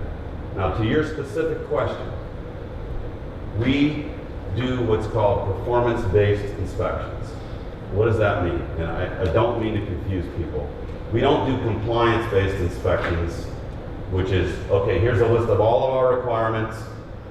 I'm gonna go down this checklist and I'm gonna make sure every one of these things are, that's not how we do inspections. We do performance-based inspections. What does that mean? That means we go out and watch people do stuff. We watch them build things, fix things, operate things. And if at the end of the day, it's done in a manner that doesn't present a safety issue and it nominally meets all of our requirements, that's it. It's only when there's a performance issue, a challenge, an incident, that's when we come dig deep, because the responsibility is on the owner, operator, licensee to operate in a manner consistent with the license we issue. So we have a graded approach, we do baseline inspections, and then we dig in deep when we find out. And that's why that reporting violation that Tom talked about is so critical, because we don't know what we don't know. John, Scott, the Holtec has been doing this for a while, I guess out in Missouri as well. Have you ever had any other reports of scratching on any of the other canisters? I'm gonna let Linda take that. Thank you. And then the other question would be, I'm just trying to understand what was so different about the San Onofre incident, that there was scratching there, but maybe not ever reported in any other facility. I'm not sure. So just to be clear, this UMAC, Holtec UMAC system is only being used at one other site in the United States, and that's at the Callaway facility near Columbia, Missouri, which is also in my region. And I'm gonna let Linda finish the rest. Thank you. We did look at the potential for scratching to have occurred in the UMAX system that's in use at Callaway. We've had a lot of attention focused on Southern California Edison, but we reached out directly to the plant to ask them what their experience was, whether they had had any instances that they were aware of where canisters were hung up or they had difficulties downloading them. Now, we did not see any of that in the inspections that we performed, but they went back through all of their records and took a look at it and reported back to us that they didn't believe that they had any difficulties downloading canisters. So that's one level of effort, but proof is in the pudding. We will be doing an inspection in the upcoming months that will focus directly on that. In other words, my inspectors will go out, take a close look at the inspection and downloading records themselves, perform that independent review, and see if there are other reasons to question what might happen. Because I thought maybe that some of that information about scratching and what the effect is on the canister might be something that we could use here as well. I will say, I won't speak for Doug Bowder, but I'm pretty confident Doug and his team have been interacting with the owners and leadership at the Callaway plant about this issue. Let me we're part of the Holtec users group with all the Holtec systems. We've shared all the relevant information. And again, in our experience with other systems, contact does occur. So we've shared this so other people can be aware of this. Again, it's built into aging management to monitor the condition of canisters in the longer term. So I want to just an action item. As you learn more about what's happening at the other site, it'd be great for us, and Edison can hopefully share that, hopefully will share that with the CEP. We need to make sure we understand the full picture, not just the picture here. So I don't see another question. I want to just make a comment and ask a question. The comment is that over the last few months, it has been exceptionally valuable to know when the NRC is finally satisfied with an analysis like the drop analysis, or once you look at all the data, the scratch analysis, or whatever it's going to be called. It won't be the simple term scratch, but I'll call it scratch. It's a good surrogate for now. It's really important for us to know when the state of your assessment of this, because otherwise we have information from Holtec and from Edison. Right. We have their independent assessments, but there's also proprietary information there. And to have an independent government agency look at this is enormously valuable. And one example of this is there was a news cycle in early January about some studies that were released about extreme events at San Onofre and possible catastrophic economic consequences. And it was enormously helpful to have the NRC say, we've looked at the underlying data here, and this scenario is not a realistic It's simply not credible. So I had a long conversation with the congressman and his staff about that very issue today. I appreciate it, but just because it's otherwise kind of a black box, and Yep. it's really helpful to have. No, I think your point is well taken, and we want to, our goal is to share what we know, and our assessment is timely as manner, but it's equally important to do it in a clear way, because this stuff can get complicated pretty quick, and it's that we're scientists and engineers. It's hard for us to communicate sometimes clearly. So let me ask the And question. if I could also add to Scott's comments there, we understand that all of you here in the room are very interested in hearing what the results are of our independent assessment of some of the work being done by Holtec, by Southern California Edison, and to the extent that we can, we do try and include discussions of that in our inspection reports in as plain a language as I can possibly force a group of engineers to do. We talked about it at the webinar, and one of the other things that, and I personally lead this effort in our discussions and our continuous interaction with the Southern California Edison management team, we are constantly reminding them of the importance to have Holtec or their engineering staff produce reports and analyses that can be placed in the public docket to the fullest extent possible. I even go through and identify what points I'd like to have emphasized in some of the reports that they're developing. So we're very sensitive to that. It can't always be done, say when Southern California Edison has to rely on the Holtec product, but that is not lost on us. So let me just, I want to pick up on exactly this and ask to the last question. They need to release, Holtec needs to provide more of this information in some way other than, aren't we awesome with Holtec? Because there's an attitude there that makes me concerned about the quality of their management. And that is revealed here. And I think it is very important to learn tonight from Tom and from Doug and from your oversight process, the extent to which Southern California Edison is stepping in and providing its more aggressive form of its own management to nuclear culture, transparent, with your own procedures, and it's all one system. And I'm just wondering, how does the NRC know how Holtec operates as a management organization, and to what degree can you, maybe offline, help share some of that information with us? Because most of these problems are fundamentally end up being management problems. I'm going to start, but I want Linda to complete my thought. So Holtec, so we Region 4, and I'm not trying to mince words here, right? But Region 4's responsibility is inspection, oversight, enforcement, etc. Our licensee, the one that we provide oversight of, is Southern California Edison, not Holtec. Okay? The certificate of compliance that was issued to Holtec was issued by the regulatory licensing staff in our headquarters office. So most of the conversations that happen with Holtec happen with the folks in headquarters, because they're the ones that review the license applications and those stuff. That's not to say I haven't met with senior Holtec management. I did, in fact, recently, as 2 weeks ago. I don't want to say I share your concern, but I do understand your concern, and I think it's an issue that needs to be addressed. I will say that Holtec has invited, I myself and other regional administrators in the other 3 regions, we've been invited to the Holtec facilities in Camden, New Jersey. We're going to sit down and meet with their management. I think it's in July, early July is what we have planned. So there's going to be ongoing dialogue. They're also a current applicant for the consolidated interim storage facility. So there is always active ongoing dialogue with the NRC and Holtec. I'm not necessarily, and Lynn is not necessarily party to those specific conversations. You want to just finish the thought? Sure, I'd be happy to add to that. This has been a learning opportunity, and as you know, in a technical organization like the Nuclear Regulatory Commission, we're constantly performing lessons learned. So we have learned a lot about the Holtec management and their approach to actually becoming an NRC licensee and not merely a certificate holder. So I personally invest a lot of time with my counterpart back at NRC headquarters to make sure that that individual is aware of some of the perceived weaknesses, perhaps some of the gaps, and so that those things do not get overlooked by the folks who are actually doing the licensing activity for Holtec. That also informs the headquarters vendor inspection program.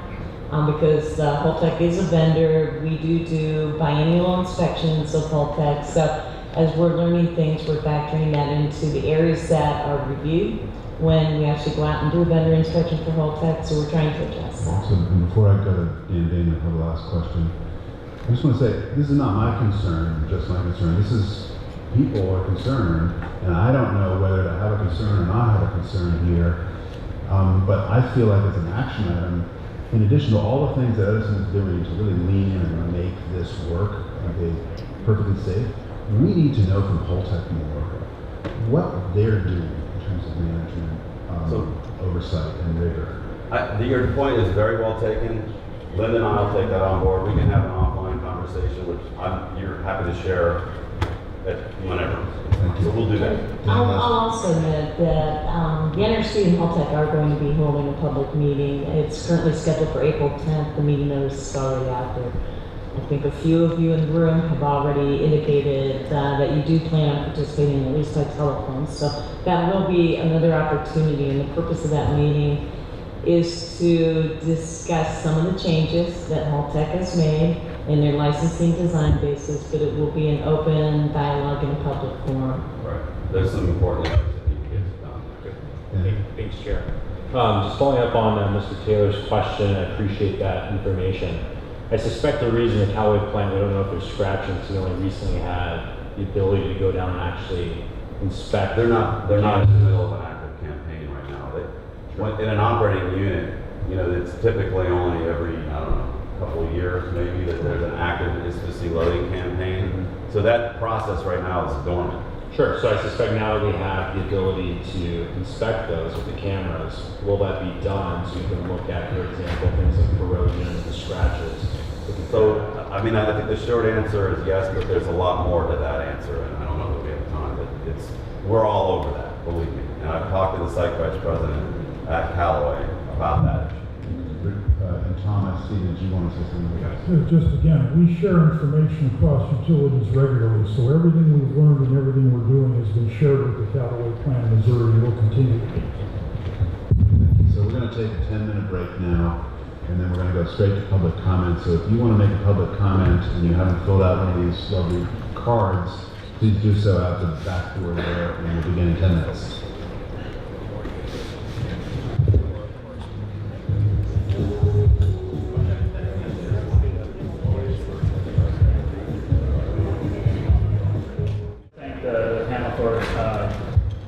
This is my first attendance at one of these meetings. I've been following them online for a while, but since I'm based in Tokyo, I don't get to California on a regular enough schedule to attend these meetings.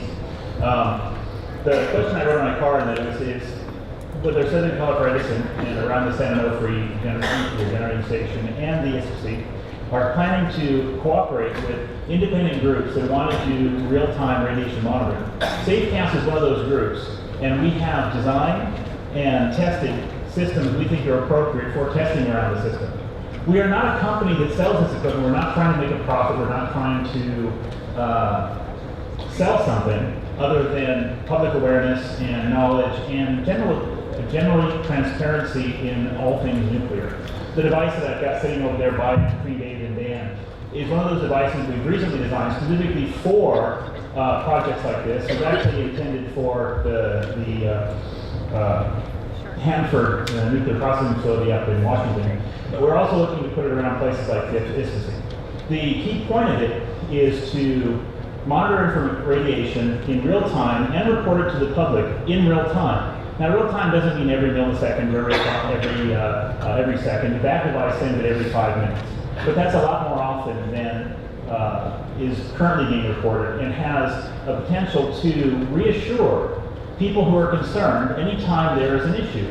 When there's an earthquake, we don't wait a month to find out what the seismic reading on that was. We want to look online and find out in minutes. And this is the same kind of thing.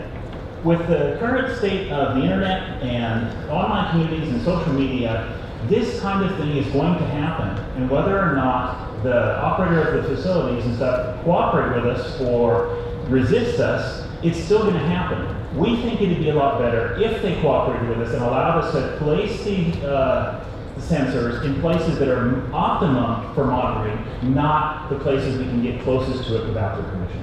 So thank you very much for your comment. Next is Amy Fu and then Mandy Sackett. And we have 29 cards for tonight, so we hope to get through as many, if not all of them. Amy Fu, the floor is yours. FOO. I'm Amy Fu with the Surfrider Foundation.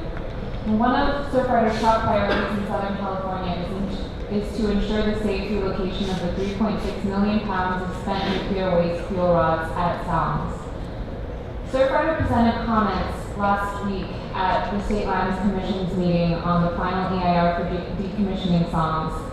And we appreciate that the Commission and Edison incorporated many of our requests. In particular, we'd like to thank Edison for committing to the following 3 things. 1, conducting annual sea level rise vulnerability analyses of the coastal storage facility, combined with multiple storm and tide scenarios, including an extreme sea level rise scenario of H++. 2, conducting groundwater level rise monitoring to address Surfrider's concern that the Isthmus may be subject to flooding under future sea level rise scenarios.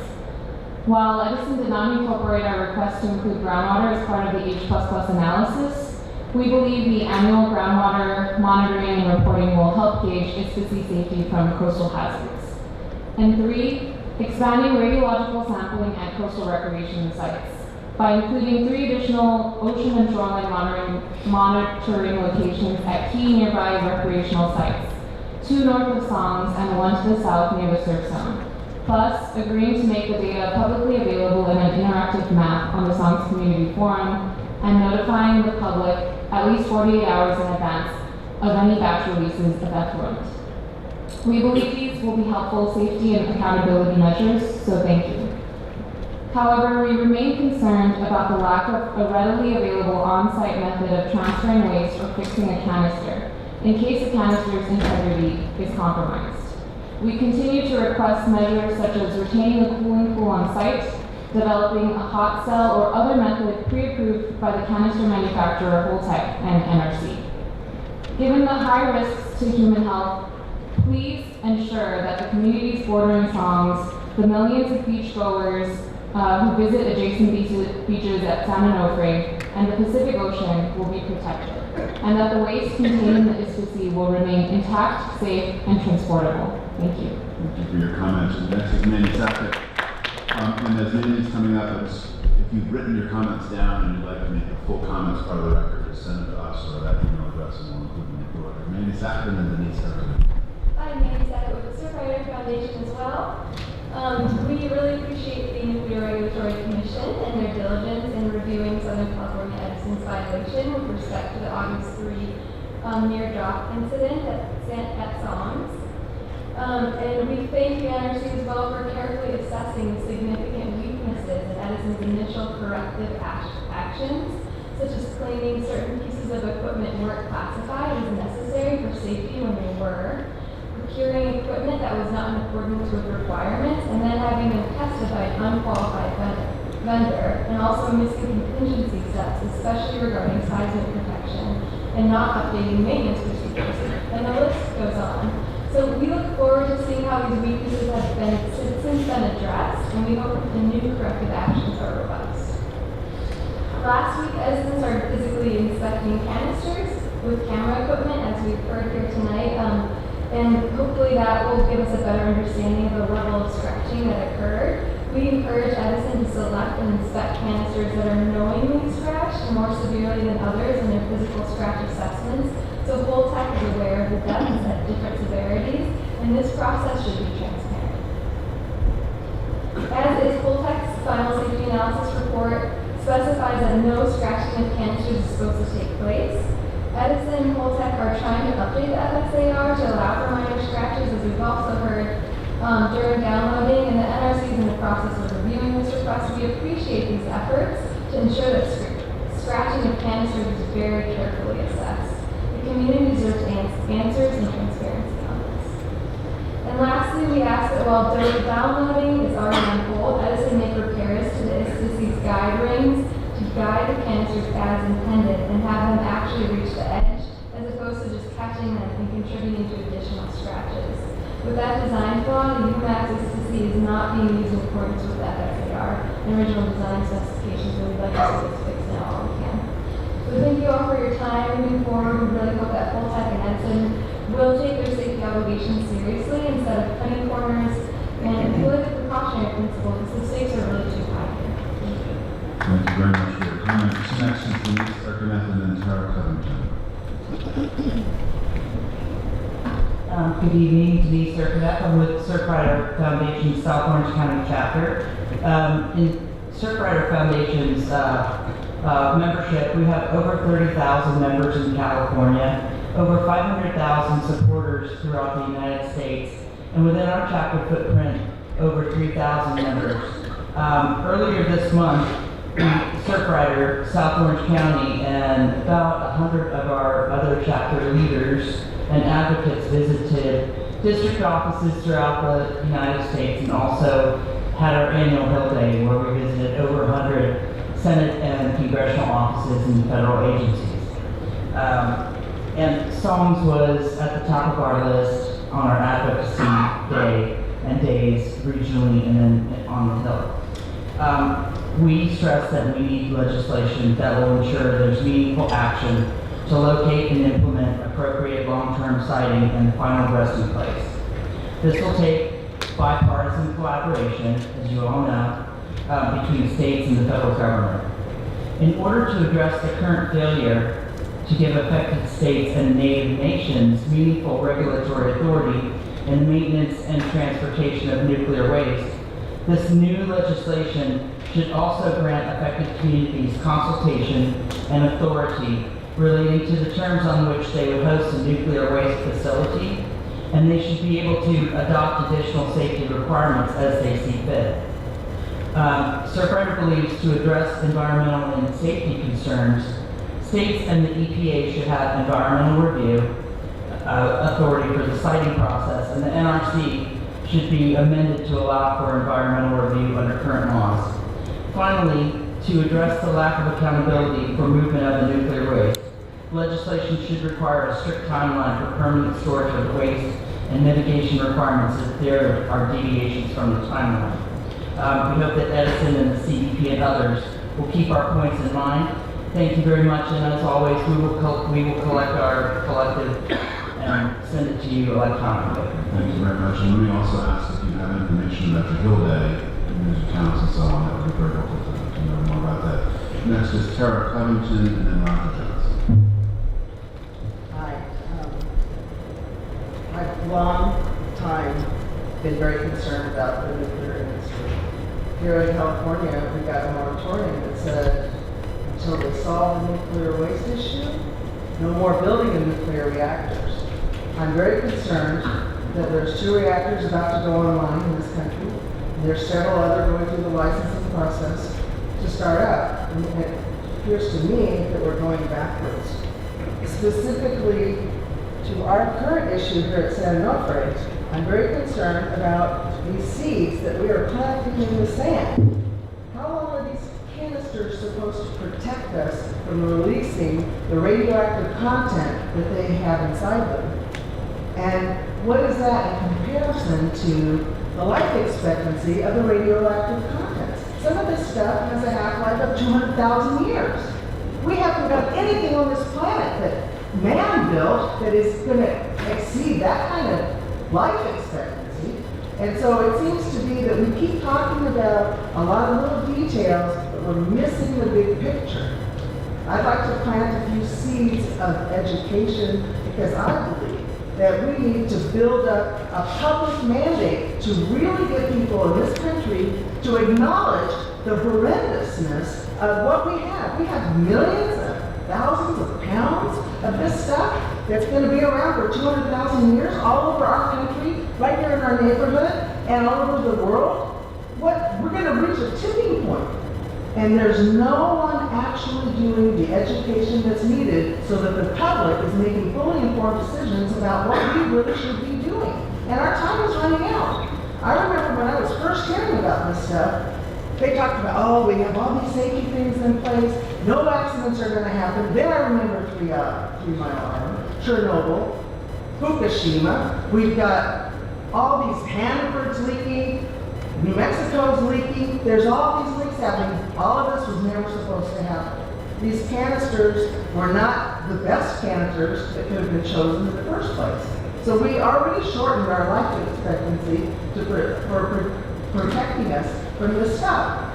Our children are going to inherit this world. We have to take a bigger picture and do something much more drastic than these slow little, procedures. Stop building plants that are going to continue the problem and do something about it now. And education is one of the things. One of the places that I think that this educational effort could take place is at school board meetings at elementary, middle, and high schools all over the place. We don't have adequate evacuation measures even for our school children. The kids in the classroom, if we have a shelter-in-place order, they don't have the supplies needed to shelter in place. We don't even have enough information and supplies out there to do something about an adverse event right now. But if people had to be educated about those things and had to practice them like we do active shooter drills on our campuses, maybe the public awareness would increase enough to where we would have enough people marching in the streets to shut this stuff down. Thank you very much for your comment. Next is Roger Johnson and then Roger Johnson, the floor is yours. Roger Johnson, good evening everyone. Tonight I'm reminded of the Swedish teenage girl. I think everybody's heard of her, Greta Thunberg. Studied climate change in high school, became very upset and said, why isn't everybody else upset? What are we doing about it? She made up posters. She walked up and down in front of Parliament College in Stockholm. They finally invited her to come and address them. She lambasted them. They said, why aren't you in a state of panic? What are you doing? You have all these middle-aged people who are talking about short-term consequences and money. And our generation is going to be going down the toilet. The scientists tell us we have 12 years to figure it out. So I think there's some relevance here tonight. This is a very serious situation. And I don't think we're conveying a sense of urgency. It's not getting through. The people in the room, of course, are here to voice their concern. But if you look at, I don't get a sense of urgency from Edison. I don't get a sense of urgency from the NRC, the nuclear industry, at all. But also the public. I don't get it from the public either. And I don't get it from the media. They're not paying attention. I think one of the reasons is partly Edison's public relations arm, where they keep telling everybody it's perfectly safe, nothing could possibly go wrong. We have these displays out here trivializing radiation. So if it's all safe, then what's the problem? Why worry? I think we need to communicate a sense of urgency. We have to get rid of this stuff. And we have to communicate it to members of Congress, to the communities, to the people, the politicians, to the media, and that's just not happening. I'd like to see Edison use the same resources that they use for public relations to convey this sense of urgency and get the public more involved. I was happy to see David mention the possibility of a third quarter meeting on these issues. On some of the issues, almost all meetings have been voted from internal issues. I'd like to see external events, and some of them are terrible. I'd like to hear about worst case scenarios. I'd like to hear about extreme events. These can happen. The bomb that dropped on Nagasaki had 9 pounds of plutonium. The Hiroshima bomb was uranium, had a few more pounds. What we have here is 1,800 pounds, and it was not highly enriched fuel like a bomb-grade fuel. But if you were to enrich it, you could make 17,000 Hiroshima bombs from what's right up the road here. This is pretty serious, and if it's longer it sits, the harder it's going to be to move. I think you need a moonshot or something. We need a little bit of panic.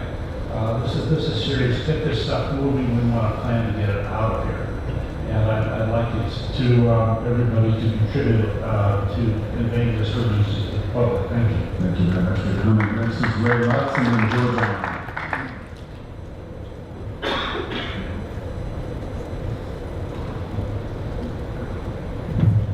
Hello, Mary Lutz with Citizens Oversight. So we almost dropped a canister 18 feet into the hole by only 1/4 of an inch. After a lot of planning and preparation. saying everything would be fine.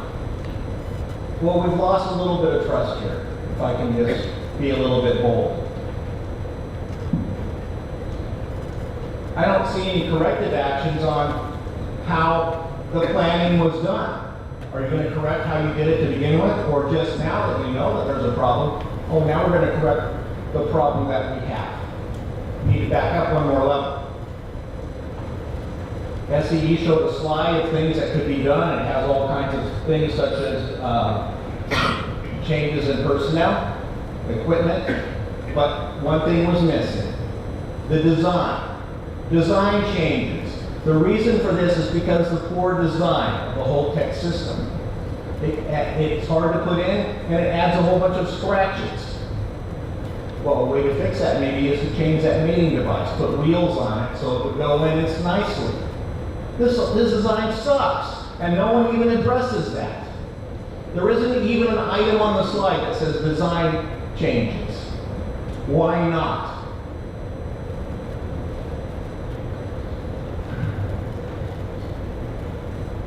I want to see the detailed model of this canister drop open source. Forget this proprietary crap. Our whole area is on the line here. We're hearing about proprietary concerns. Oh, what happened? Oh, those are our proprietary designs.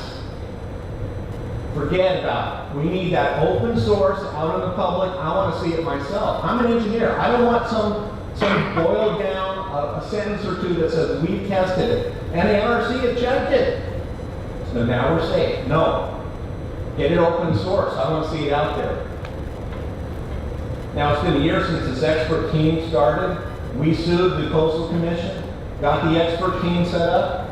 I sent a letter like a month ago. What the hell have they done? No response. Have they had any meetings? No report here. They won't even talk to me, and I'm the guy that sued them. You guys don't even care about what the expert team has done. Apparently, no questions about it, no reports. They won't talk to me. That's great. Well, let's see, he says these canisters are a logical first step in any future location. I just seen a new deep borehole technology that needs smaller canisters. They go way down, then horizontal, using fracking type technology. Those are smaller canisters, and it's not correct to say this is always a first step. So again, my request is open source that thing, and I want to see design put into your slide. I want to see that the detailed model is available, and back up one more step. How did you develop your procedures? Something was missing there, folks. Thank you. Thank you for your comment. Next is George Allen, and then Healer. George Allen, the floor is yours.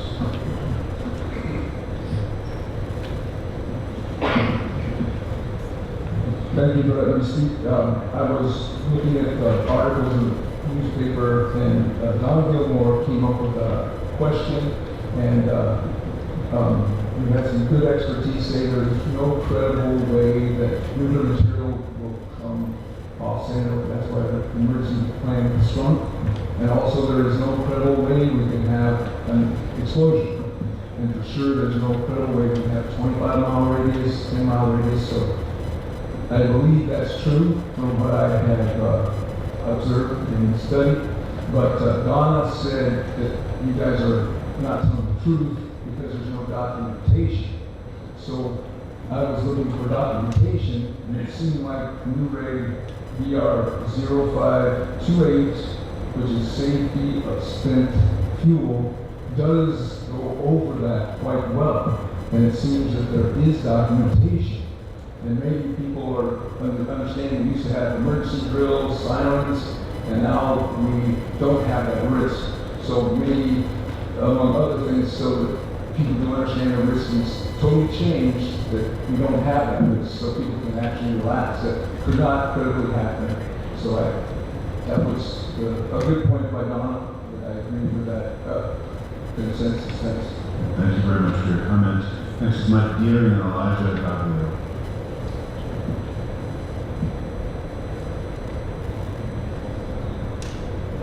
In law, when a witness lies in a material part of his testimony, the jury is told that they can disregard his testimony as a whole. And Tom, on August the 9th, you lied twice.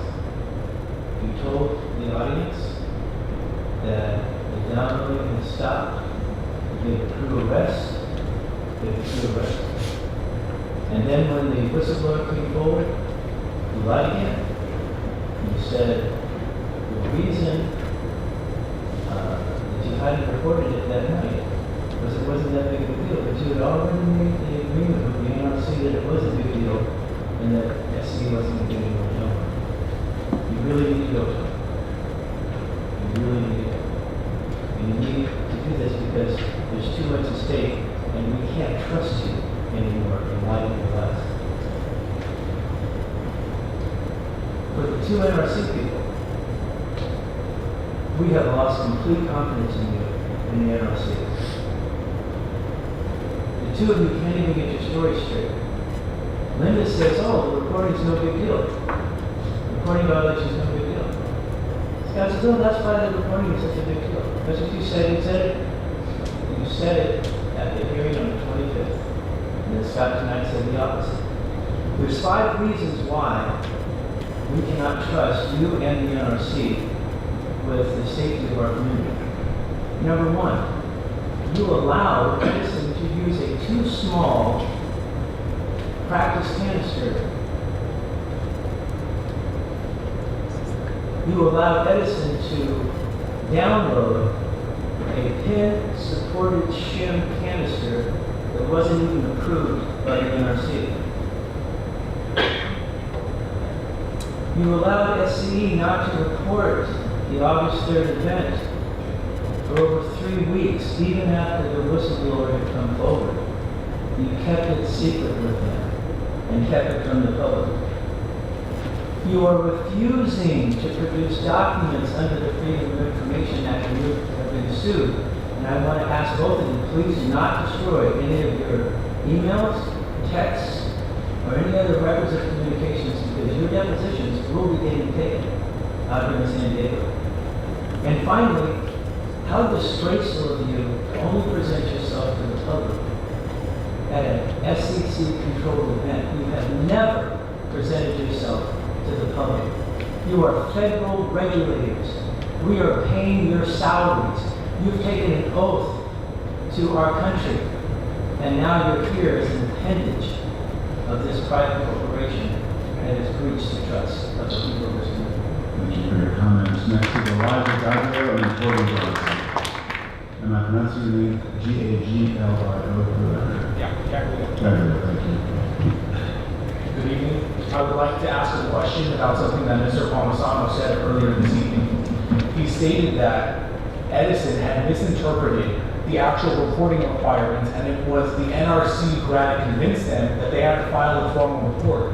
I would like to ask the NRC officials today, what exactly did Edison misinterpret and what did the NRC have to do in order for them to file a formal report? What we do is we ask all the questions and then we get as many responses as we can. So thank you very much for your comment. Next is Corbin Johnson and David Whiskey.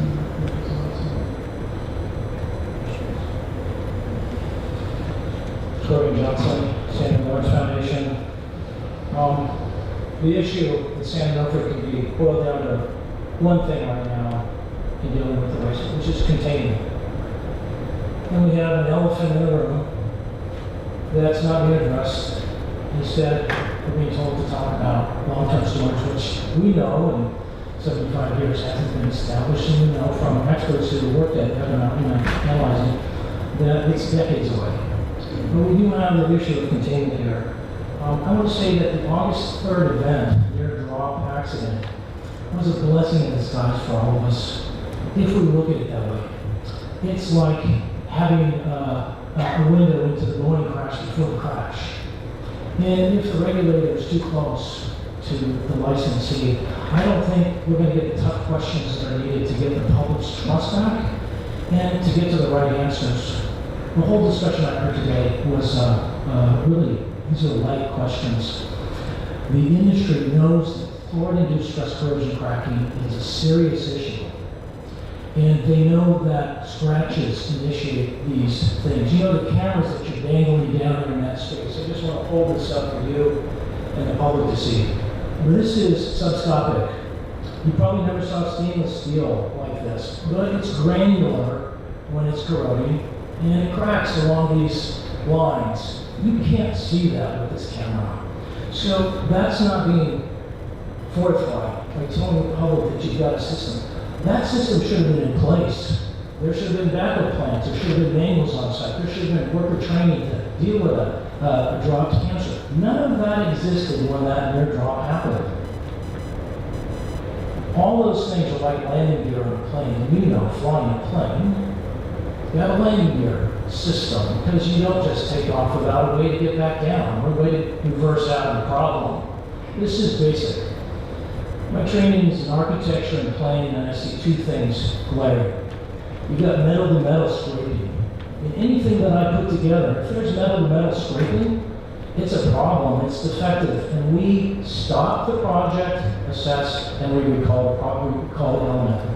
Your systems are only as good as the weakest part, whether it's the de Havilland Comet, or the Space Shuttle Challenger, or Discovery, or the Boeing 737s. We have the gift of seeing the weak spot in this system. All dry cancer systems are subjected to fluoride-induced stress corrosion cracking that you cannot see from that camera. Containment's the most important issue. Let's get that right. We can talk about long-term storage later, but let's focus on containment and really drill down on tough questions on Holtec. Holtec has done a number of things that I think have completely lost the public's trust, and I think that the tough questions are the appropriate thing to do right now to get to those correct lessons that we talk about learning. The public's learned a lot of lessons in this. One of them is that we've got to ask the right questions up front. We're not asking them. Thank you. Thank you very much for your time. Next is David Whitson, and then Krista Gosselin. Am I pronouncing your name correctly? David, I understand, but Whitson. Right. Okay. I attended the meeting in October, and we were told that the scratches on the canisters were going to be okay, and we could put them down and they'd be self-heal, is what I remember saying. But we just heard that in the permit, there were supposed to be no scratches on any of them. So why did Holtec go ahead and load them in there? And just go, I mean, this is the company that manufactures the canisters. Aren't there incredible safety procedures on the deadliest substance in the world? And it just baffles me how you can go ahead and put a canister that's been scratched. But we just heard that they said, oh, it's okay, it'll be all right. But now we just heard that no, the permit said not a scratch on it. So who was inspecting the canisters for scratches before they lowered them into a canister? I'd also like to know, what's the seismic protection of the enclosure the canisters are in? And how are they positioned? And how do you check the bottom of them for any cracking down there? The camera said they were around, but how do you get underneath them? We're talking 40, 50 years, they might be there. That's what I would like to know. And it just doesn't seem clear. The seismic, he said it may be 8, a protection of about 8. But we don't know that for sure. It could be 8.5, it could be 7. So I'd like more details. It's important. If something happened here, not just the economy in Orange County and San Diego, but around the whole country would be devastated. And like other people said, I don't see the importance here. This is one of the most serious issues I can imagine in Orange County and San Diego. And there needs to be more information, more detailed information on what's going to happen long term. That's all I have to say. Thank you very much for your time. Krista Gosselin, and then Rich Shannon.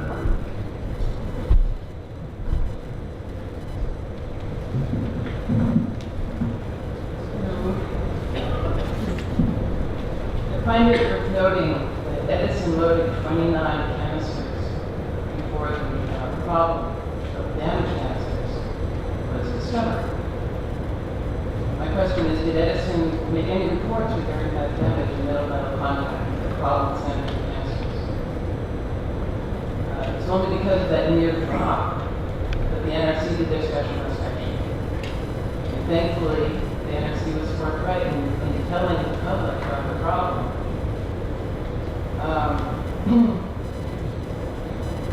The NRC basically stated that all the canisters likely have metal-to-metal contact because of the design of the system.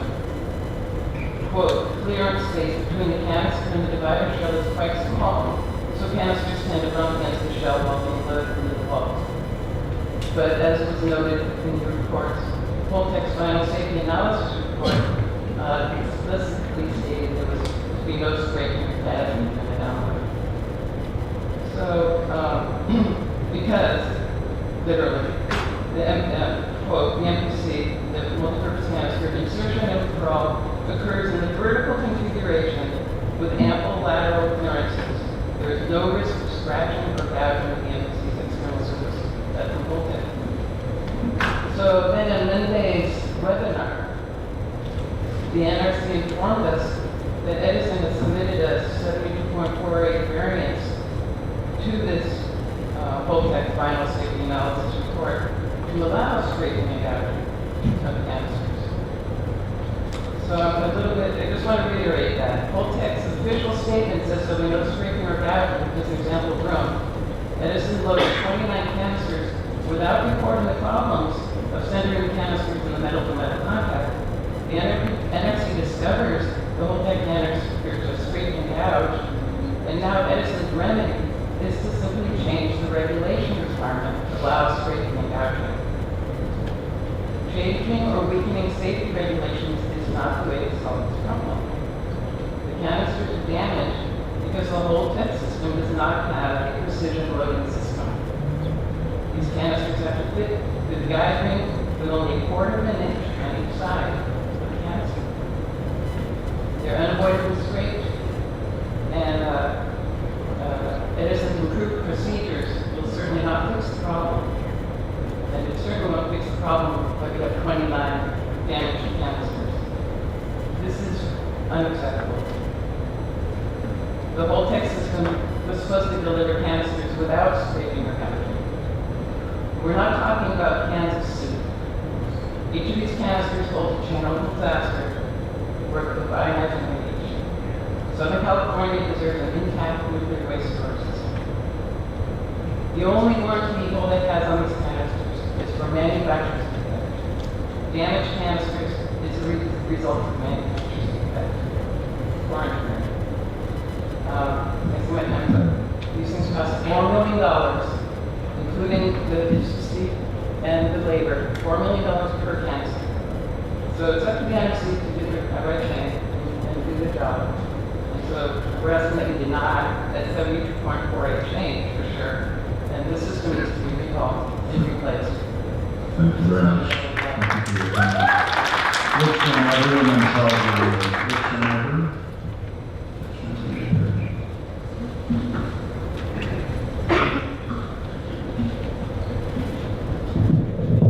The opportunity to speak tonight. Appreciate the NRC coming out to be with us in person. It really means a lot.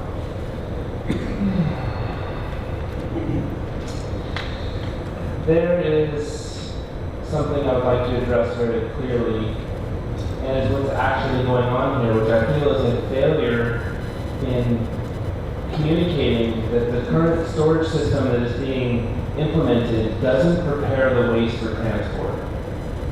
That sounds like a really big waste of energy and time and money and risk of an incident.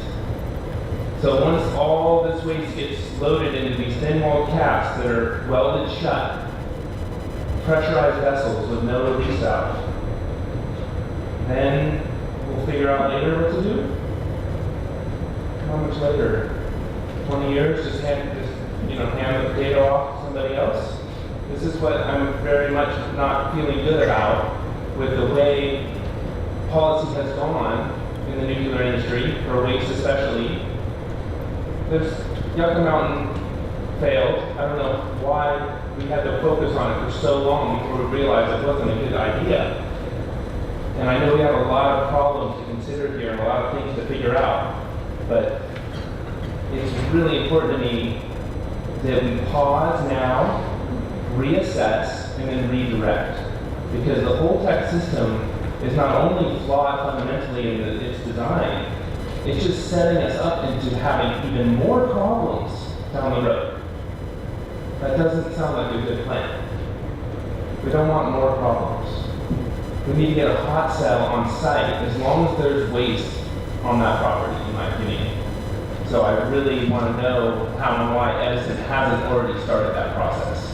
Because my understanding is the fuel is too hot to go back into the fuel pools, the storage pools. The fuel is too hot right now. That's my understanding. If that's not true, I'd love to hear about that.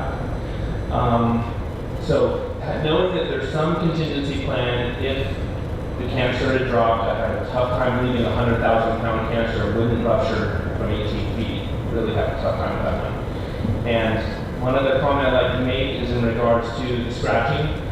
You know, I would imagine that most of the damage is on the bottom of the canister, so it's kind of funny that's the one area where you can't look right now.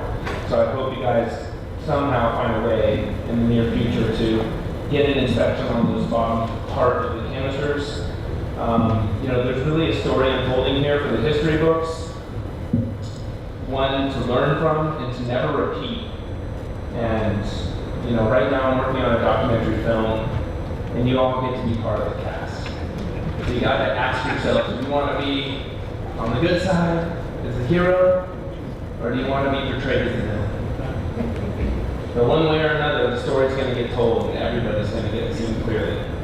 So, thank you.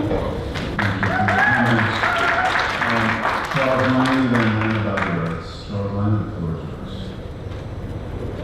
Greetings, I'm Charles Langley with Public Watchdogs, and Mr. Morris has said something rather interesting. He said that you don't get to make the rules, but you are responsible for enforcing the rules in your capacity. Yeah. So, I'd just like to make an observation, an important distinction is that, you know, a lot of us when we think of rules, we make a distinction between rules and the rule of law. And the Code of Federal Regulations is regulatory law. These are more than rules. And many of these laws have criminal penalties. And when you don't enforce the law, what happens is that it increases the probability that the law will be broken. For example, finding $116,000, which I think is the maximum you're allowed to charge, on a $5 billion project seems kind of silly. It's like you demanding a nice shiny new dime from me or anyone else in this audience. It's a pittance to Southern California Edison. So it creates the potential for moral hazard.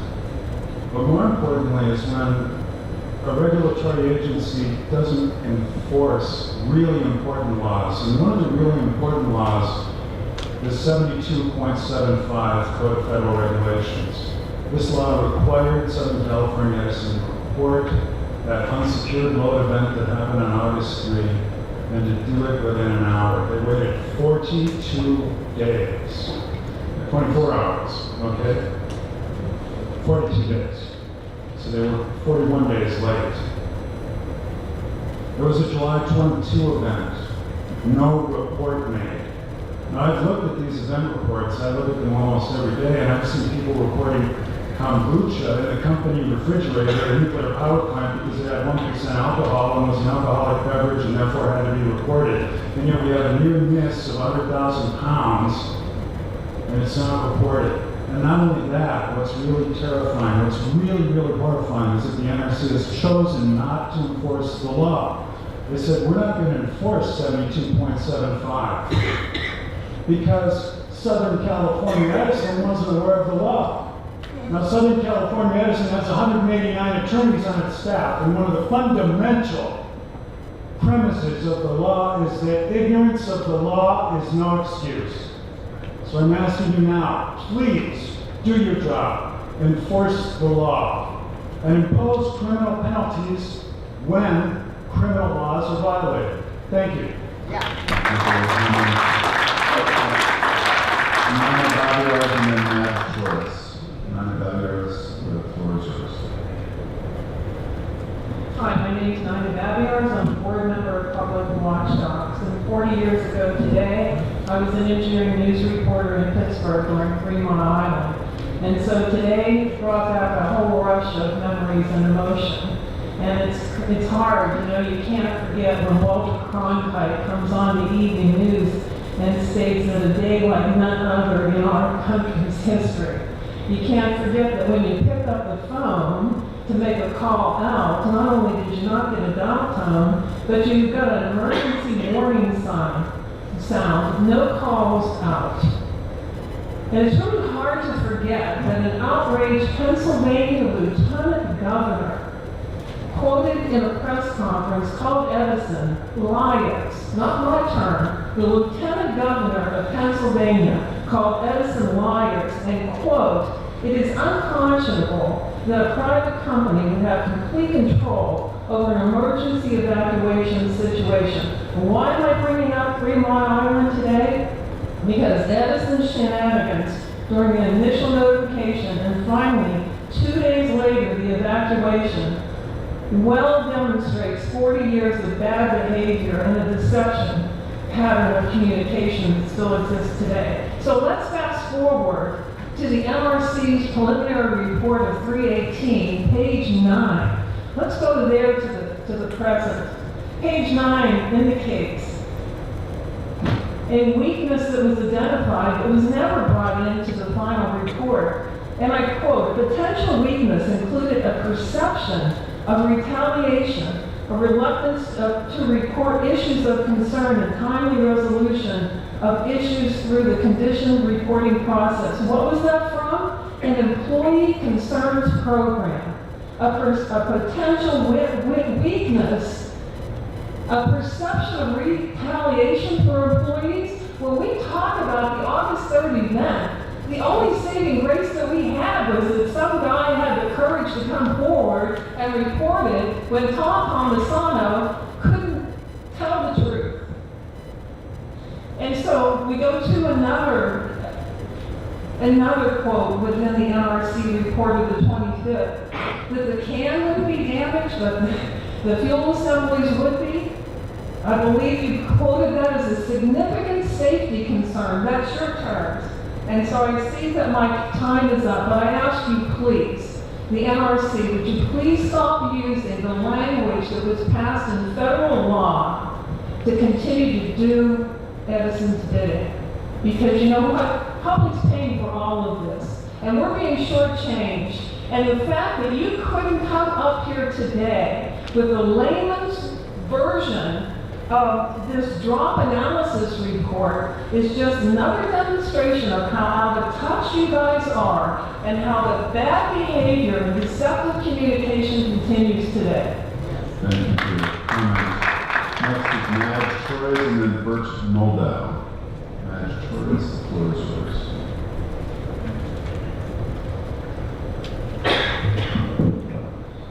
My name is Madge Torres. I'm with Citizens Oversight. I'd like to ask that you ensure NRC, Scott and Linda, I'd like you to ensure that the pool and the hot cell are maintained on the premises of San Onofre until the last nuclear waste is off the site. And I understand that you're interested, as the NRC is interested in having a CEP in other areas, and you'd like to know about the CEP. The CEP just congratulated a person named Bill Horn, who never came to the meetings, not even once. They thanked him for his service. There was none, never here. And when we first were coming to these meetings some time ago, they used to serve a meal to all the members of of the CEP panel. But I'd like you to know that the people that volunteer to come here on their own time are intelligent, hardworking. They probably spent the entire day not even taking time to have breakfast, lunch, or dinner, and drive probably 75 miles one way to attend these meetings because they're all over the place and we live far away. There's no consideration. There was not even a bottle of water. You all received waters. We didn't get water even when we came here. Finally, they were shamed into providing us water because one of the groups that participates here started providing water to all of the people that came to comment. But I don't know if you've noticed, but they make sure that we still know our place by providing us with half-size bottles. So they provide you all with full-size big boy bottles, and we get little mini bottles. Why make that effort to diminish ourselves, to diminish us? I don't know why it's so important for them to diminish us, but it is. First they had a banquet that they actually posted guards to make sure we didn't get a piece of pizza if there were any left over. And then now they provide us with mini bottles because we're not quite big boys. The next thing they did, or do, actually the fact that Linda and Scott are here is a change because typically Tom Pomisano rambles on around and round and round in circles about something that he's decided he can talk about for the most time possible. And he and his friend David Victor make sure that the time is all run out, and then these people who have driven 75 miles and worked all day on presentations and boards to demonstrate their points are given 3 minutes each, and it's cut off. This time they're being a little more generous, and they don't actually cut off the mics, but they make sure every other time when you and Linda aren't here, Scott, they make sure that the time is enforced strictly. And so I just want you to know it's not a good experience to come to the CEP. Okay, thank you very much for your comments. Next is Bert Moldow and then Christine Warman.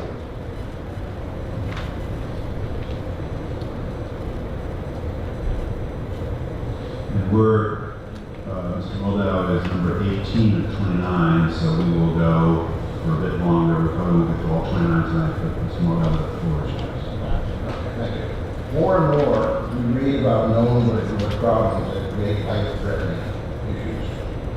The latest was the Boeing 737 MAX. Okay, and which caused fatalities of a few hundred lives.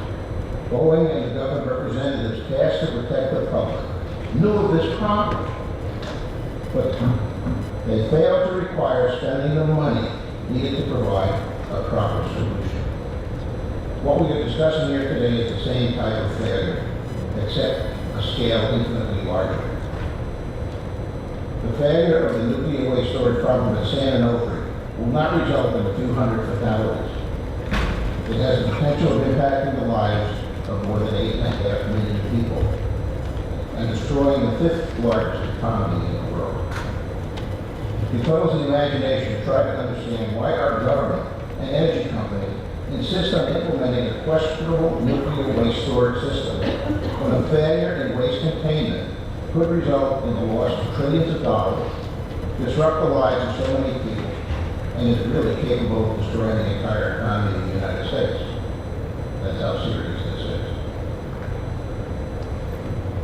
The inability of our government to locate an interim or permanent waste storage site in any reasonable time frame highlights the importance of providing an effective, long-term, in-place nuclear waste storage system.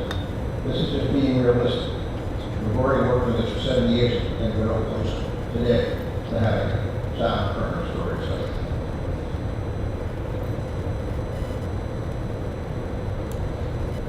So we are facing, in my opinion, a threatening human disaster of cataclysmic proportion. Here today we are discussing the ongoing Holtec storage system and the potential damage that has resulted due to a lack of precision downloading design that caused scraping and possible gouging of canisters. Even without gouging or scraping, these canisters have a limited life. And the ones that have been selected have a far limited life, more limited life than potential other canisters that are available in the world today. Not only that, the canisters that we have selected are non-repairable, whereas those that are available elsewhere are repairable, and therefore even the life can be extended further. And so what we are facing is a disaster, and I don't understand why we are not looking at other alternative solutions, other alternative containment measures than the one that we have selected. Thank you. Thank you for your comment. Next is Christine Gorman and then Don Gilmore. Christine Gorman, the floor is yours.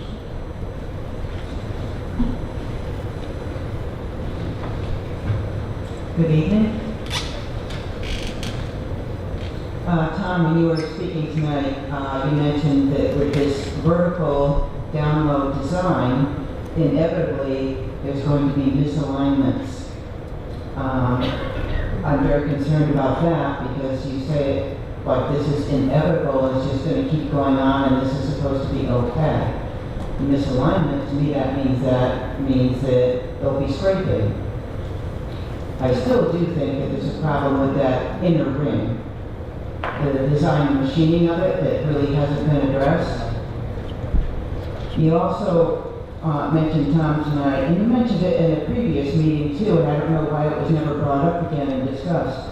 You said, yes, we have damaged fuel, correct? No, please continue your comments. And we'll I believe you said, yes, we have damaged fuel, but that would probably be in one of the old videos if anybody wants to look through the archives. Okay, I would like to know, what are the consequences of that? Where is that damaged fuel? What happens to that damaged fuel when it's time to make an attempt to move this to some other more permanent storage?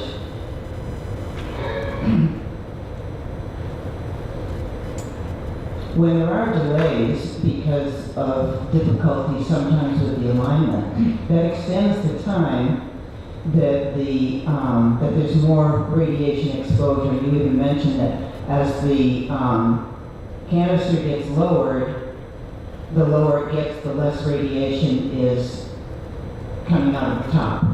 So therefore, when it's delayed because of these misalignment problems, that means more extended time with that radiation coming out of the top. And the incident that you mentioned, the way I calculate the minutes, it wasn't actually 45 minutes to an hour. From 1 o'clock until 2:22 is actually an hour and 27 minutes. And in the past too, you've mentioned how there's a lot of turnover in the workers. But what was never discussed is why is there a lot of turnover? What I wonder about, I would like to know how many of those had to leave the profession because of overexposure. Do we have those figures? I think we really need to know why there was so much turnover. I don't think that's ever been addressed. I think the whole vertical design is a problem to begin with, and as well as storing it in the sand. Rather than even trying to redesign the inside and continue with a vertical method of bringing these down, maybe we need to look at a whole different approach. Something different, not vertical. Use a different approach. And even with this, where you talked about extra things installed for earthquake protection in case one occurred while you're going through this process, I don't think that's covered every step of the way. I'd like to see a diagram from the time that it actually leaves the wet storage until it gets fully sealed and underground. I think there's probably many places along the line there where it wouldn't be safe during an earthquake. Thank you very much for your comments. We're going to have time for 3 more tonight, because I want to make sure we're going to run way over actually, but I want to make sure we take advantage of the folks in the Regulatory Commission here with us tonight to get more questions answered on the spot. So we'll take 3 more. Donna Gilmore and then Garrett Hector. Okay, let's cut to the chase here. You're trying to put lipstick on a pig. This system is a lemon. You know it. Everybody in here knows it. It was bad from the point of design, and you know it. Our only option is to replace the system with thick wall casts, proven thick wall casts that are proven to be inspected, maintained, and monitored, and have a plan in place to keep this thing moving. You know it's not going anywhere. Tom, you're not even looking here. Now, Holtec, why is not Holtec being held accountable for their crappy design? This design is, you do not, you don't load a nuclear missile, you know, like this. I mean, oh, well, it might scratch on the sides. I mean, you gotta, you know, this is ridiculous. It needed to be a precision downloading system. If this system isn't a precision downloading system that you need a guide ring, what about the above ground Holtec canisters? Do they have a precision system? Or do they have a guide in there? And those are scraping too. We need a full investigation on every Holtec system in the country. The whistleblower did us a favor and alerted us to a major problem in this country. And yet Holtec is not being cited for anything on this issue. When they created the problem, Edison they just weren't smart enough to pick a good system. And all they cared about is getting the fuel out of the pool so they could save on overhead costs and get their hands on that $5 billion. They have the worst safety record in the country. The steam generators were lemons. This system is a lemon. We need solutions here. We don't need people just trying to cover their rears here. We need solutions. We need the systems replaced. I would like to know from Linda and Scott, who do we have to go to get Holtec's Edison's yanked and to really do a serious, they're not qualified to run anything, really. They're not qualified to run a nuclear plant. Why do they still have a license? You know, anyway, our only option is to replace the system with thick wall casts, and nothing else short is going to save Southern California. And regarding explosion risks, show me any document you have that addresses the high burden of fuel. And so far I've seen no evidence from anybody that we can't have explosion risks. And the Nuclear Waste Technical Review Board is concerned with hydrogen gas explosion in these canisters. Now I have lots of evidence. None of you have shown me any evidence to the contrary. And that company, that independent expert they relied on, they recommended a destroyed hot cell. The hot cell was destroyed in 2007, and that was their recommendation for a leaking canister. Thank you very much for your comments. Next is, am I yellow lemon? I'll take it this time. You'll take it? I'll take it this time. You know, I don't think you deserve it. Okay, thank you. It's the lemon time. And I'm gonna hope, I wanna say, I know We've got you're Gary not Hedrick, the floor is yours, and then Jeff Simon. Yeah, I know you're not responsible, Yeah, and Gary Michael Hedrick. Clayton should be here, okay? Yeah. I get it. Gary Hedrick.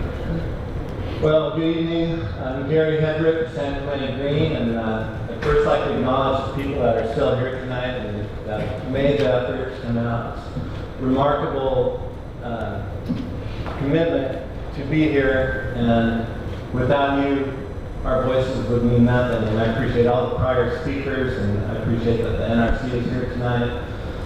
And I even appreciate that Tom has tried to be more transparent about, you know, the mistake of misrepresenting what happened. And I hope we can continue to build on the integrity of this process. But I'm of the mind that we seriously need to replace the system that we're using. I agree with Donna's assessment, and I'm not claiming to be an expert, but I do expect the experts to look into these things and analyze these things. So tonight, as I listened, I was more concerned about the questions that came to mind with the system we have. And one of them was, would a drop result in a distorted canister that would be impossible to remove? What would Edison's response be should the canister drop, and even if it maintained its integrity, if it was distorted, how would we ever get it out of the ground again? What is the contingency plan for that? That's just another sign of a weakness in the design. You know, we have a dummy that I understood in the webinar the other day. It's 3 inches more clearance because they're concerned a canister that weight in the same kind of configuration might bulge out just from the weight, so they had to make it smaller to make sure it would go up and down inside the ball.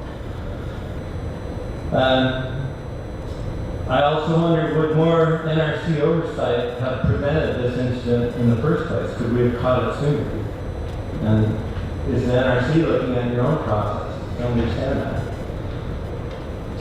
If the fuel is damaged, as everyone seems to agree would happen in a drop, isn't there a risk of hydrogen gas buildup? I've done some research on that with the Nuclear Waste Technology Review Board, and there's an event that occurs even without the damage that we have to be planning for. Again, we have to have a system that works in that regard. And then the 25-foot drop analysis done, I understand that analysis was done with the transport cast around it, so it was somewhat protected by the transport cast. I'd just like some clarification if that's the case now. Makes a big difference. And I'm almost out of time, so I'll skip a couple. We just need more, we need the NRC and others to demand further analysis of damaged fuel. What are the consequences? What's the possibilities here? People say, oh, nothing could happen, and then hydrogen gas explosion reminds me of Fukushima. So we need answers to this. We need a different system, and we need your help to get down to a reasonable solution. Thank you very much. And the ones you skipped, please send them to us so we get the answers to those as well. Jeff Steinmetz, you have the floor. Good evening. Everybody hear me okay? Good. My name is Jeff Steinmetz. I'm a concerned citizen from San Clemente, California. I just want to be able to live in San Clemente and raise my family in San Clemente and continue to work in San Clemente. I honestly don't think that's really something that we'll be able to do. But I think it's because Southern California and the Nuclear Regulatory Commission regularly lies to us. On August 9th, Tom Colasano came up here and lied to every one of us in the audience, but also lied to every one of you on the panel. Each and every one of you was lied to if you were here on August 9th. And you've had 2 sessions of the CEP meeting, and none of you has asked one question about it. None of you have questioned whether anything he actually says is viable. That's not right. Do you remember seeing this? We made good progress. We do periodically stop. We stop for Memorial Day, the rest of the crews. We stop for crew rest, maintenance on our equipment, and we're in one of those stops at this point. We completed number 29 last week. I expect we'll restart working in a week or 2. That's Tom Colasano up here deliberately lying to you, trying to convince you that there was a different reason for why they actually stopped work. We all know basically what came up at 2:20 in the same presentation, which is on video. David Fritsch stood up and said the real reason as to why it was happening. Why isn't the CEP panel, the panel that says that they're supposed to protect the communities, doing anything or saying anything to Southern California Edison? That's ridiculous. Now, as far as the blind lift analysis, it's fine. It's good that Tom finally admitted that it is a blind lift. I'm glad you said that, Tom. A little bit surprised, especially since the August 9th meeting. But the only reason why you need a hokey rope system if you don't have it is because you don't have a precision downloading system. And you have no way of knowing if a canister is being gouged or not. The entire industry is now aware that Holtec doesn't have a precision downloading system. And worse than the public even knowing, now their competitors know. And Southern California Edison is pretty much the laughing stock of the industry because they selected this level.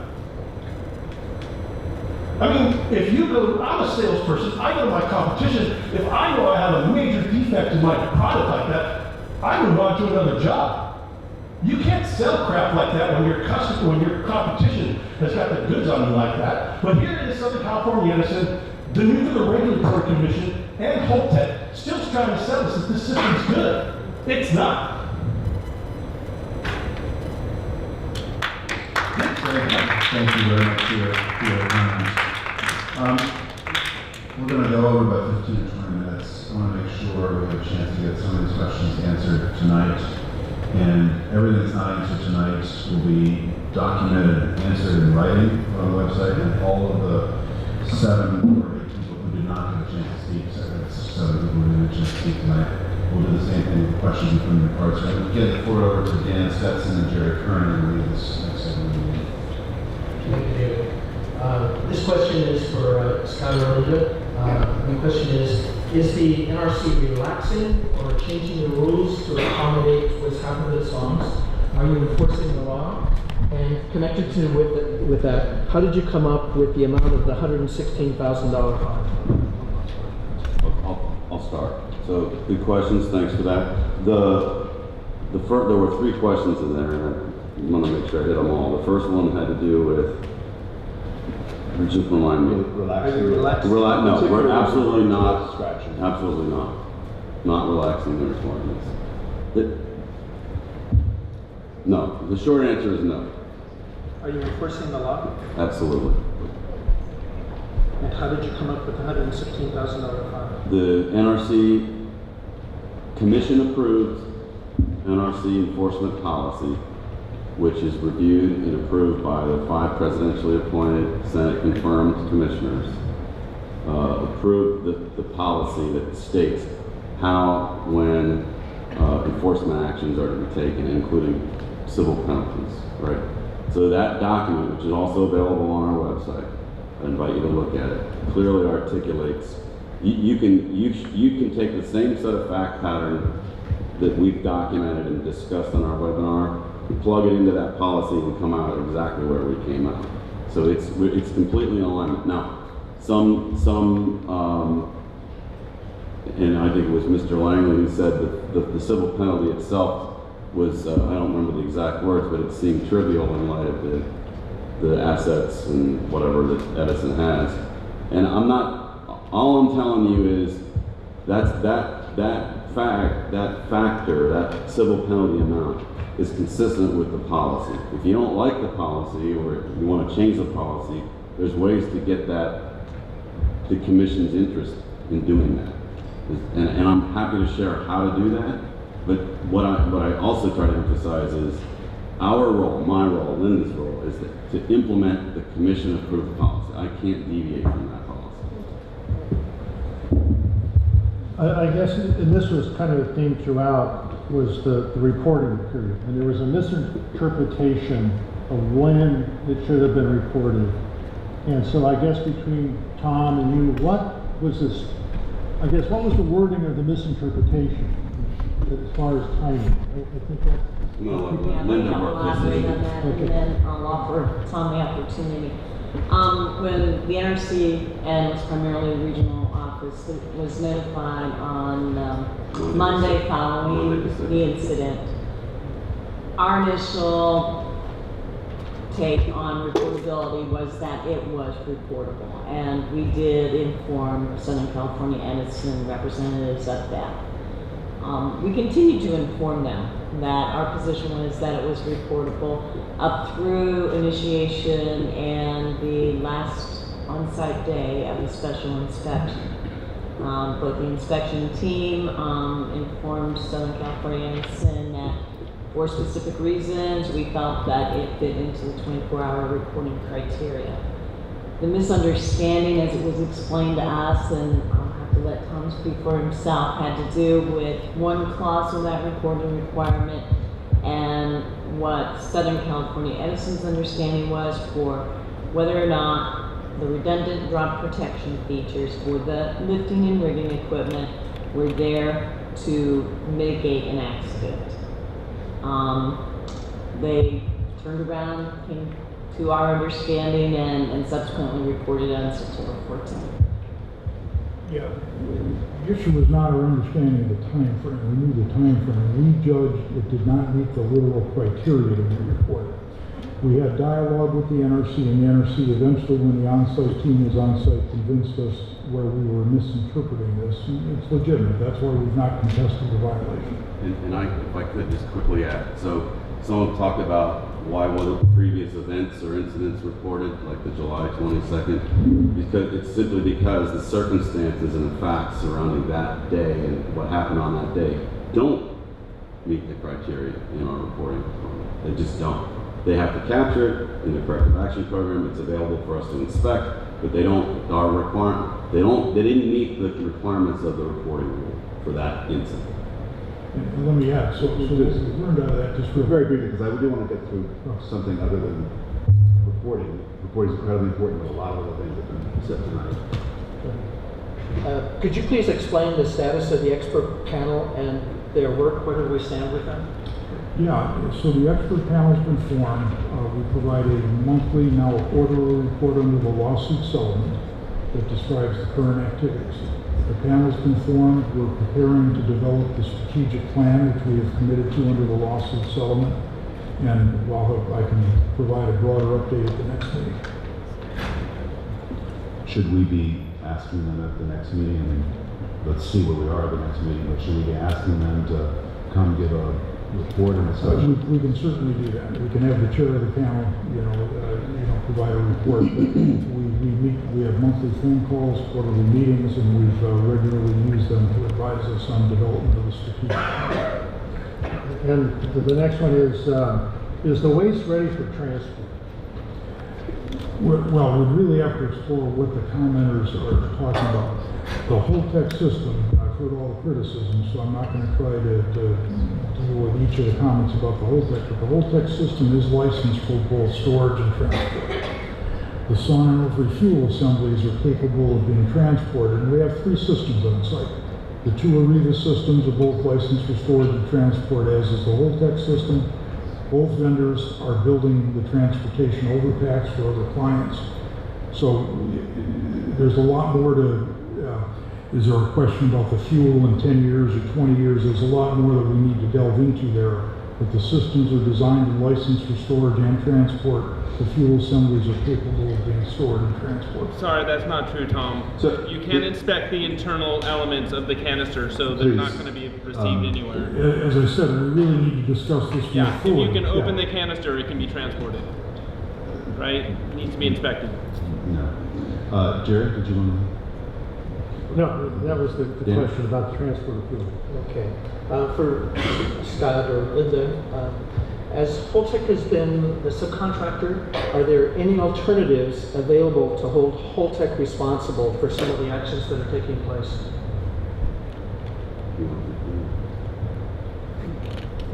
Not to hold Holtec responsible for what type of actions? I'm not clear on the question. Well, there's been, So there's a SHIM issue that they are going to be held accountable for that. We haven't reached a final decision. I say we, the NRC, our NRC headquarters colleagues, because they work with Holtec.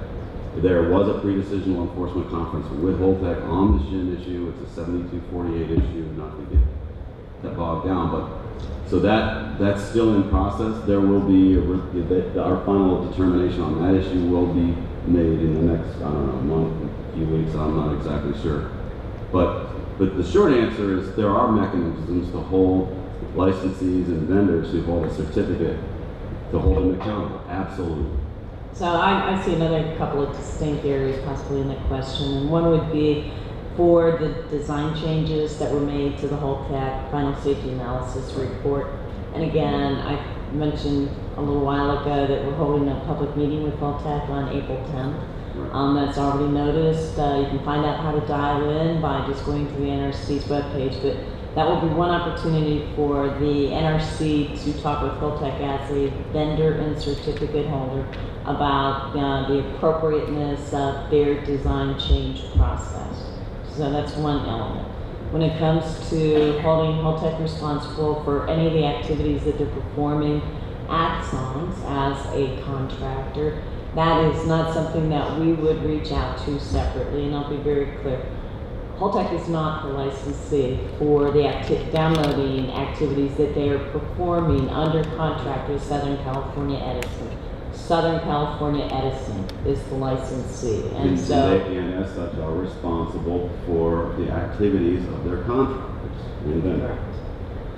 Why no notice of violation for the download, the engineering download? The FSR didn't agree with what they did. That is a violation of it. And they Donna, haven't been that's a cited good for that. question. They I'll haven't take it been very cited for briefly. that. It's still in progress. It's still in progress. Those inspection activities are still ongoing. That was the report that Scott referred to in his discussion that would likely be coming out in mid-April.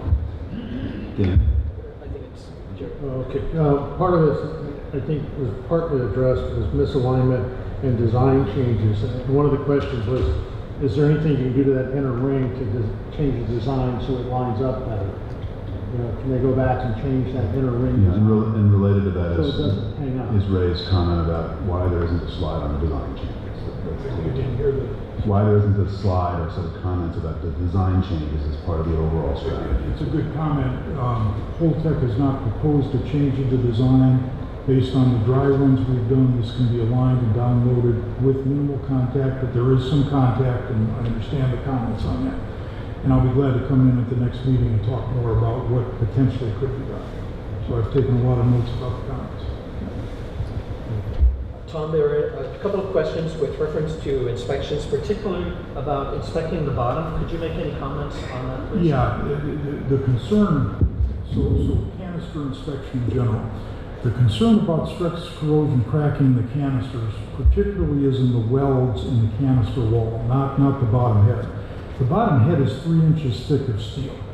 That's not where the cracking is going to be an issue. That's not where the primary concern to look underneath it. The canister wall is 5/8 inch thick, and I won't get into the debate of thin walled versus thick walled canisters. I recognize the comments there. But the concern about stress corrosion cracking is particularly in the welds and the heat affected zones along the welds in the canister walls. So that's what's particularly important. I've talked quite a bit in the past about everything we've done to strengthen the welds, to peen the welds, etc. But that's why it's important to be able to inspect the sides of the canister, not the bottom. Jerry?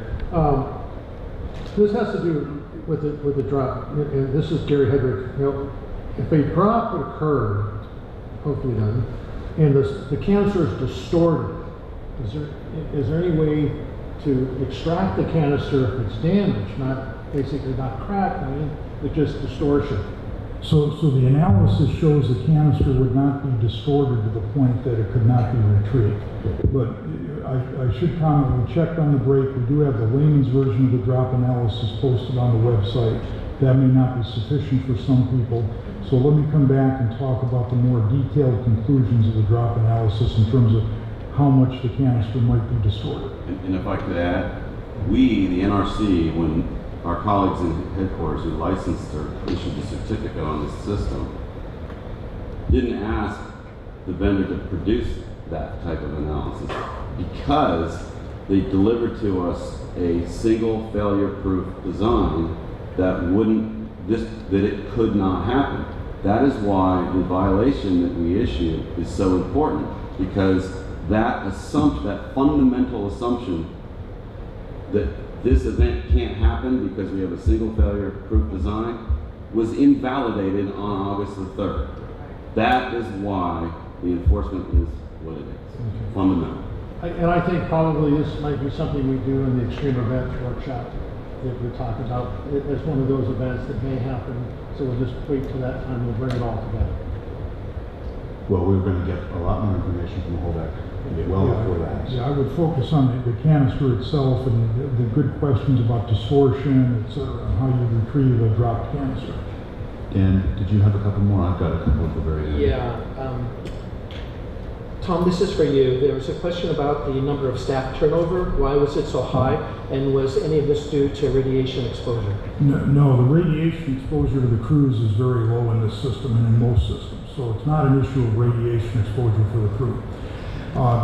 When Scott was talking about a typical campaign at Callaway, you load 6 canisters every 2 years.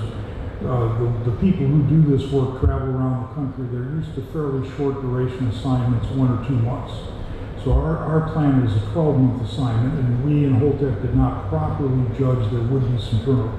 So these are basically contractors who travel that were here for 1 or 2 months and then moved on to another job, had to be replaced. And all those exposure records are required to be maintained and reported to the individuals themselves, and that's an NRC requirement. Yeah, so there's no radiation exposure issue here at all. The crew is well protected, the exposures are low. This is more the pattern of the way these folks work around the country.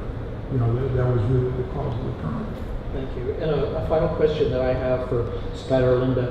What can the public do to expedite the transfer of the spent nuclear fuel out of San Onofre? Well, I mean, I think you need to work with your congressmen and your elected officials, and you need to, you need to engage every opportunity you can to get your message to those folks who ultimately will dictate whether or not, the fuel gets moved to a central location or a deep geologic repository. I mean, ultimately, it's activism, right? And working with your elected officials to get it done. I mean, working with us isn't going to help, simply because we're regulators. We're not promoters, we're not deniers, we're agnostic. If you're going to use it, you're going to do it safely. That's our job. The policy piece, that's your elected officials. Thanks. I want to ask a question to Tom and then a question to Scott and Linda. Tom, Mike Geary, Gary, some others tonight talked about, Mr. Steinmetz talked about what you said on the 9th of August, using fairly strong language, and I would like you to tell us what you think you said and why you said it, so that at least the record is fuller as to what people thought was going on. And I appreciate the frustration. As I said, we did not take the opportunity to really disclose the event. It wasn't, quite frankly, motivated to hide it. We didn't see it as reportable. We thought we would be delayed a couple weeks, with what we knew at the time. This is before we had done the detailed causal analysis and understood the depth of issues with training and staffing and procedures. And there's no excuse we didn't disclose it, and that's it. So I want to ask a question to Scott and Linda about the scratches. A lot of people are concerned about the scratches, the lemon question, and they're concerned, I guess, help us understand what to expect. There is this analysis, these new inspections that have been done. When you guys look at all that, you digest it, and if you decide the analysis is right, is that your statement that the scratches are okay because of chromium oxide reformation, or how should we interpret that? Okay, so I didn't have enough time to talk about this at length. There's a much fuller, richer story to be told behind all of this. Let's do it like in between. And I'll try to do it in between, okay? So fundamentally, these canisters are manufactured using what's called the American Society of Mechanical Engineers Boiler and Pressure Vessel Code. Okay, that's a lot. But the ASME code is really a set of standards that dictate how pressure vessels, such as this canister, and reactor vessels, and the hot water heater in your house. I mean, if it's a pressure retaining vessel, there's probably a stamp on it that says it's in compliance with the ASME codes and standards, okay? This canister isn't any different. Right? The codes, and these are not our codes. These are domestic codes with experts on metallurgy and all this other, all the things that are beyond my comprehension in some respects. The point is that I think I said some scratching is expected during manufacture. Some scratching is expected during operation, maintenance, etc. During the life of that vessel, right, there are going to be scratches. The ASME code recognizes that and it allows for that. It's okay up to a point. And I'm not going to go into all the details and the chapters and subsections of the code, but the code says it's okay up to a point. Our requirements recognize that code. The license that we issued to Southern California Edison recognizes that code is in effect and it's acceptable to you. Okay? It's not acceptable. Hold on a second. The ASME code, up to a point, says some scratching is acceptable. The Holtec certificate of compliance, and specifically the safety analysis report delivered to the NRC and ultimately to the user, in this case Edison, said there will be no scratches, right?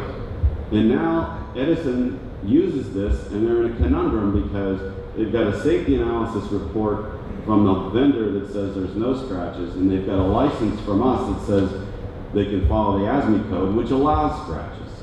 Now, you can't just willy-nilly change stuff without a technical basis. Where we're at today, to get to your question, is we are waiting with bated breath for the analysis that we want to understand the results of the canister inspections, right? The extent, scope and extent of the scratches that they have found, and they need to characterize them, document them, and analyze them, and demonstrate to us, to our satisfaction, that the scratches that they have observed are within ASME code requirements. And if they can do that, and they go through all the appropriate regulatory hurdles, which I'm not going to go into here, then they can make that, then they can unilaterally accept that change to the safety analysis for scratching. But Holtec has a bigger issue because this is, Because they have to deal with they're the vendor. That's basically That's where very we're at. helpful, thank you. Are those canisters ASME certified? No, within the certificate of compliance and the associated technical specification documents, there are tables in there that actually spell out what sections of this American Society of Mechanical Engineering Code applies to fabrication and also applies to the operational phase. It is specific details, but it's right there as part of the certificate of compliance, and that is what Southern California Edison. So you're not actually fully ASME certified, right? There are points within the ASME rules you are not adhering to, but yet you're actually saying in other places that you are. Sir. Is that correct or not? I think what she has said is that the ASME standards are used and applied.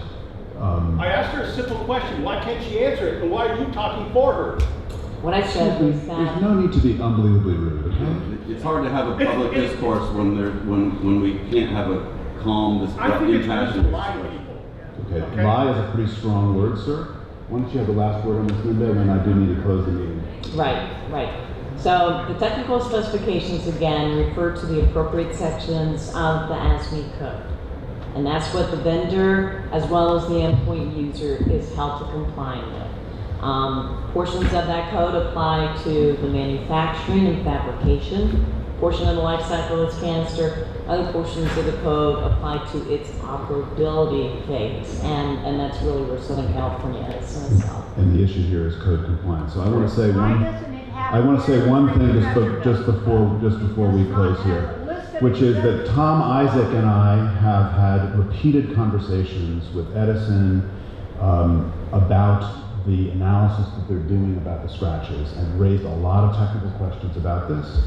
And we are expecting that the public document, the plain English document, is going to have a huge amount of detail in it about actual depth of scratches, about the actual ASME codes, about compliance with this and what the road forward looks like. And both Tom Isaac, who's the chair of the expert panel that was referred to earlier, and I spent a lot of time on this question in the effort to try and make information more transparent and more helpful to the public.